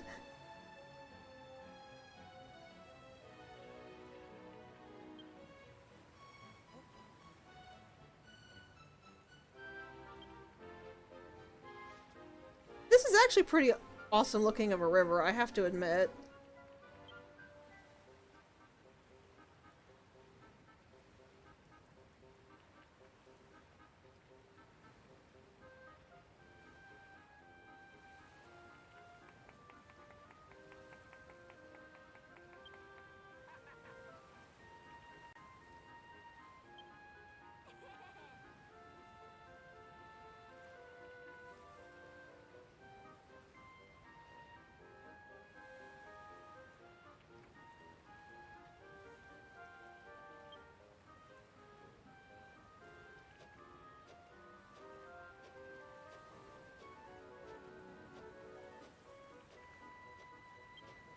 Well, I already got the fields, I just need you guys to actually, like, till them.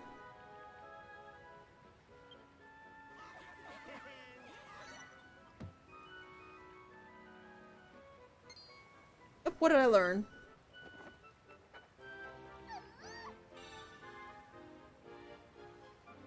Okay.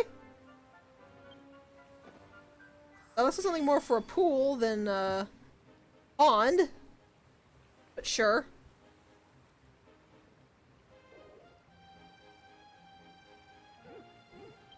Yeah, give me the mini medal.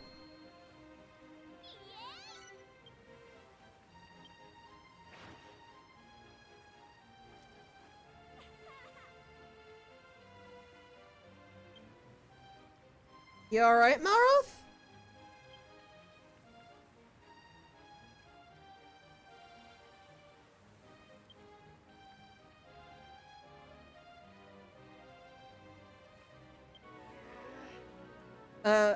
I don't think he's okay. Malroth?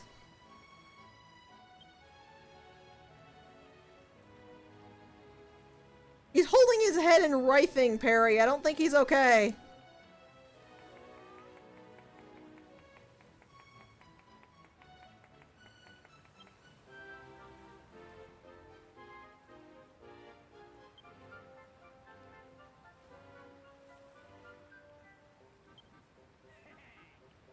No.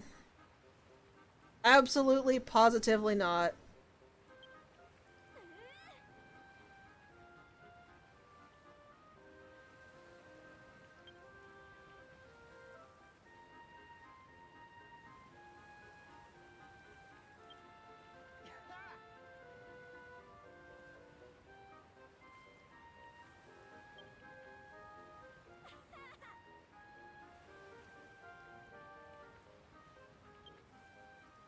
That's a good idea. Let's go check the tablet.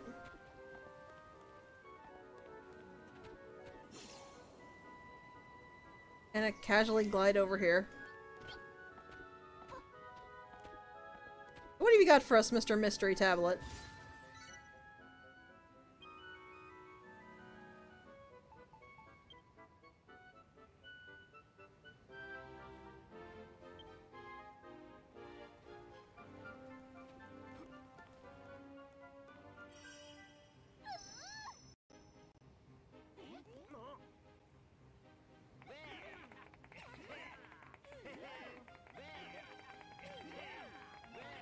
How it was to the end?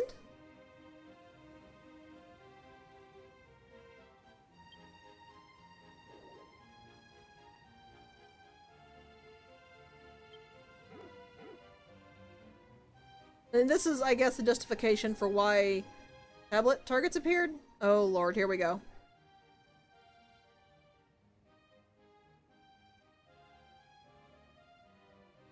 Yeah, it kind of is. So that is the, again, the auto-scrolling text, so we're gonna have to sit and wait for it to finish.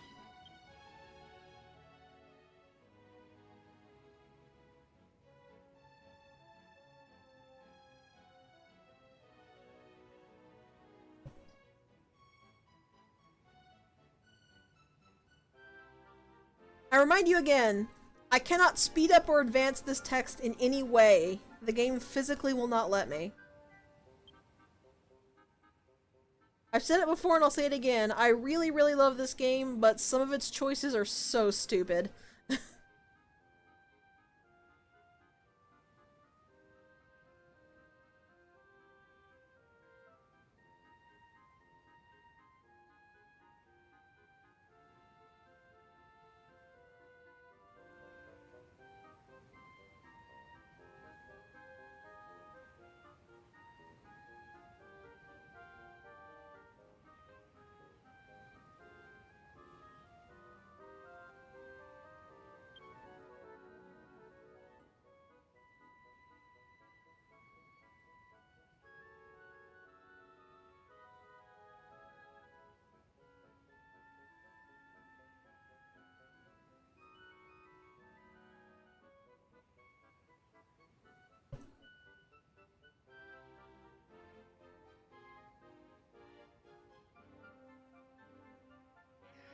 Sending it by carrier pigeon would be faster, honestly.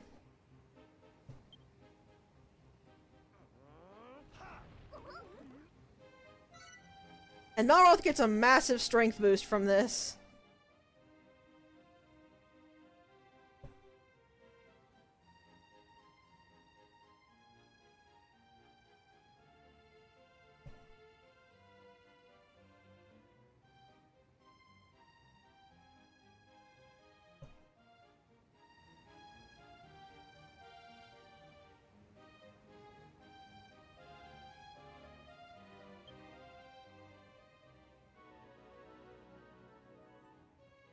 I don't know that we knew of anybody.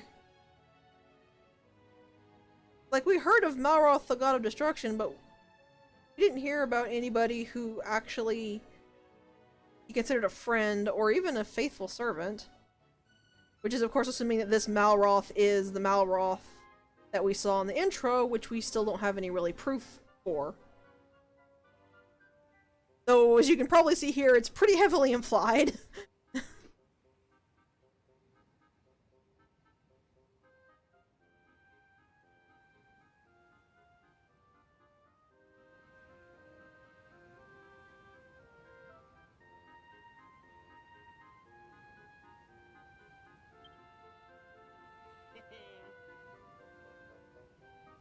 This is the other reason why I think Malroth is just super possessive.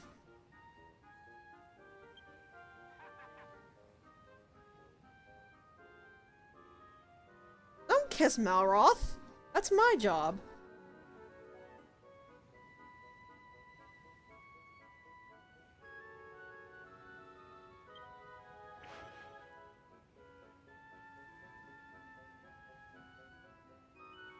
Yeah. I'm assuming they were kind of just muttering to each other like, is he okay? Is he gonna snap out of it?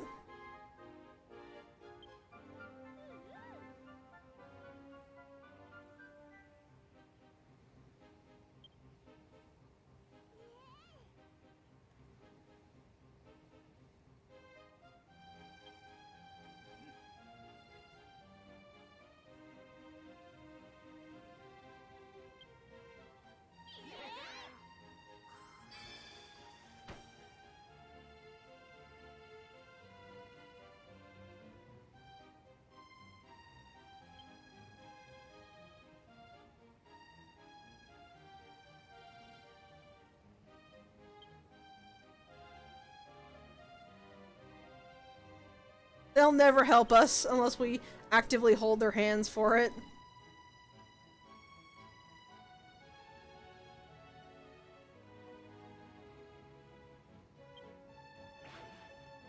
Yeah, if we check the tablet again, you can see that we have a bunch of new things.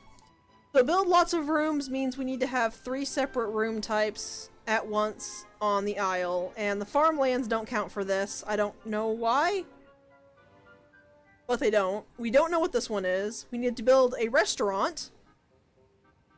Get the rewards list. Ah, so here's the thing I want to talk about. I'll talk about that in a second when I finish this. But we need to build a restaurant, which is a special type of room. You might notice that it has 0/2. Certain types of rooms will require 2 separate rooms put together for it to work.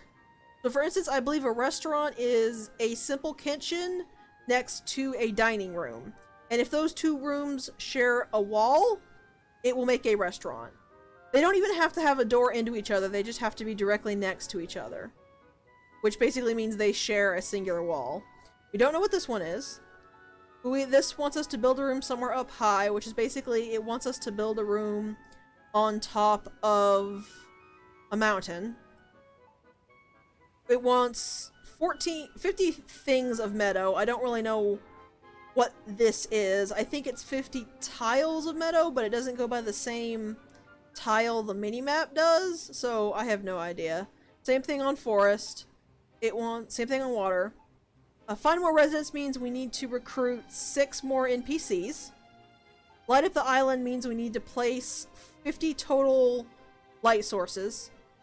I don't know where the 1 is. I didn't place a light source down, so I'm not sure where that actually is.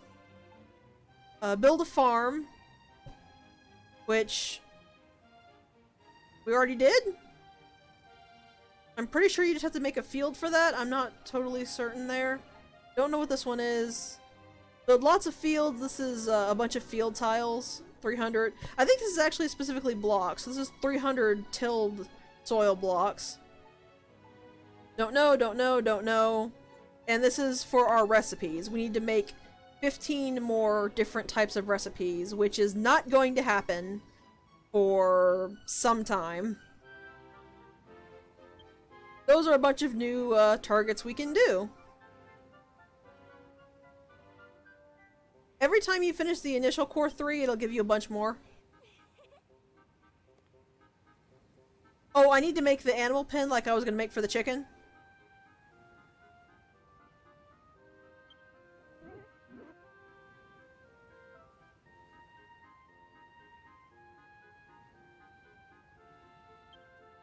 Okay, so that'll solve itself. Some of these tablet targets are like ridiculously easy to just make while you're trying to do something else. So I won't promise that I'll do all of these on screen, but I will try my best to do as many on screen as possible.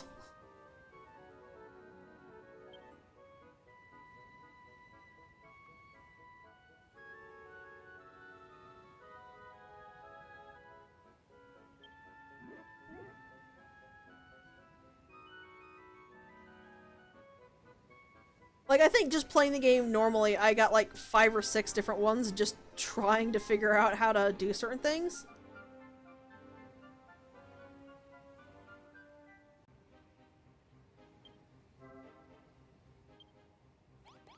But first, I'm going to show this again. And for some reason... because these have to be tilled, this doesn't count. But let's check the rewards. So here's the thing. Tablet targets get you mini medals, but they also get you specific rewards. The Transformo Trowel is one of the best tools in any building game ever.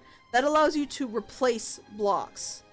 What it does is that you mouse over a block in your active bar, you use it, and it will replace every block you're looking at with a block in your active bar.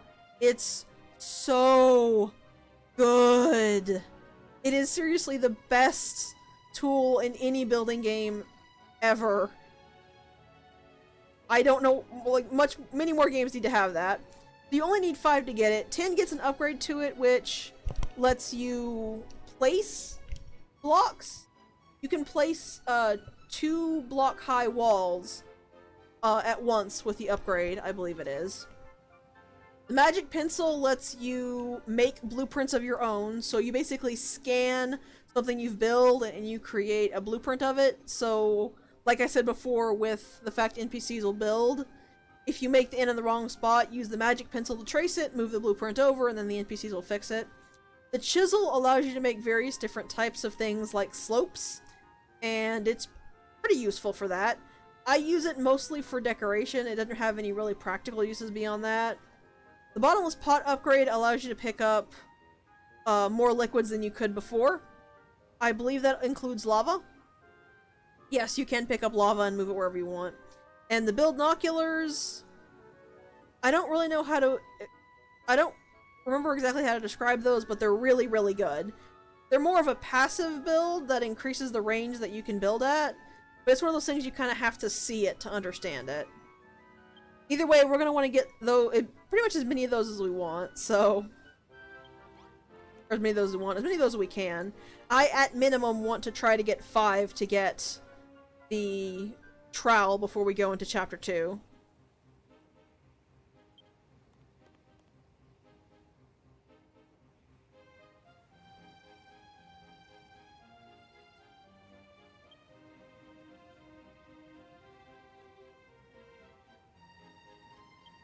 Let me actually... Let's go talk to the hermit.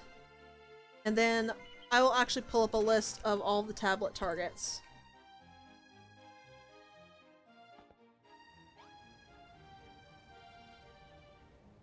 Because the question mark ones never actually, like, reveal themselves. As far as I'm aware, you have to figure it out on your own.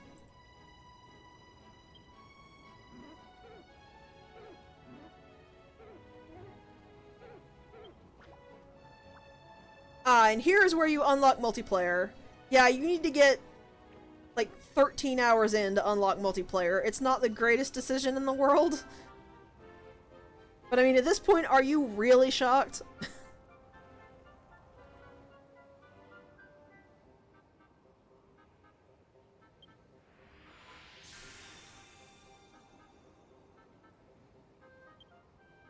So fun fact, you can actually move that portal wherever you want when it's not active. But that is literally the only way to invite people into your island.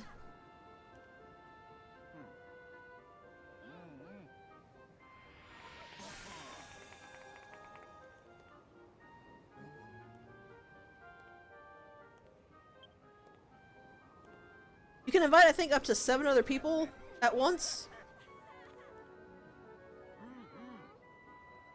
I don't really recall.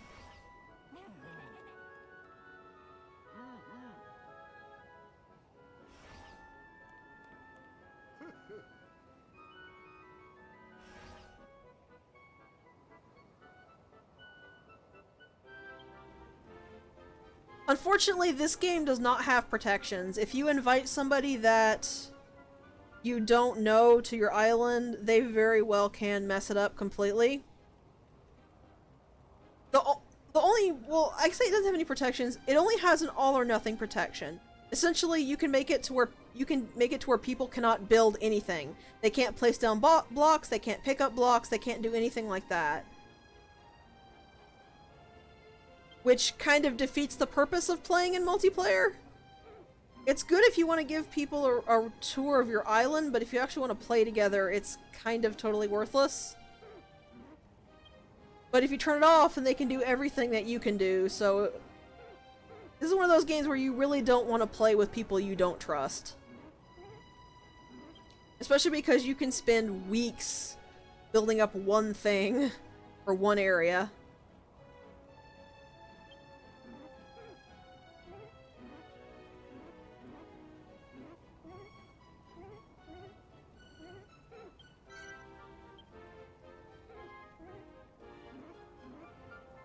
There's really not anything you need to know about it. It's, if you've ever played a multiplayer game, it's pretty self-explanatory, with the exception of what I told before, which was that the multiplayers always copy the tools you have, and they show up in their small clothes. Like, seriously, if you don't have a glamour set, you will show up in your undies. You can set something to where a chest full of equipment will spawn for anybody who joins your island, but the equipment is basically what I'm wearing right now, and that never changes. So if you're in the post game, this early game equipment is the only thing that spawns for them. So at that point, it's better to just make a bunch of high-end weapons and stick it in your own chest. Brownbeard, that's how islands work. Crumble done. Say that kind of fast and you'll probably get the pun.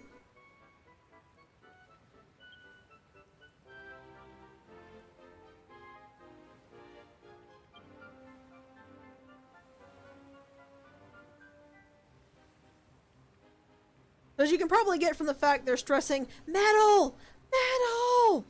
This next chapter is going to be very heavily based in crafting stuff from wars.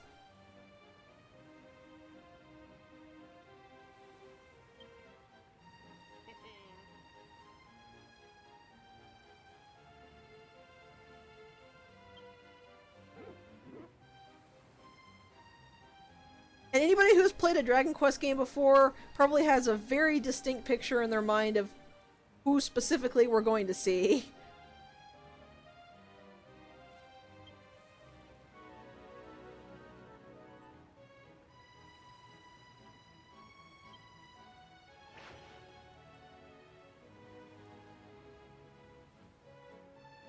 Because if you've played a Dragon Quest before, what the Hairy Hermit was saying is precisely what you think he was. So coming here, Crumble Done is now put on the map. Unfortunately, the island that I was hoping would show up here so that I could actually get the hairstyle I wanted was not.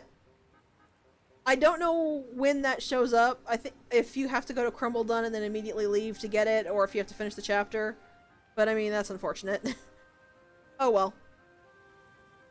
So that actually ends the interlude. So we're finished with interlude number 1. Like I said, so what I'm going to do is I'm going to go ahead and gather up enough gratitude to unlock Blossom Bay and unlock all of the crafting recipes in the workbench. Once I've done that, I'll record the 2 islands with me and Pi getting all the scavenger hunts, and then we'll stream again to move on to Crumble Done. I'll see you then.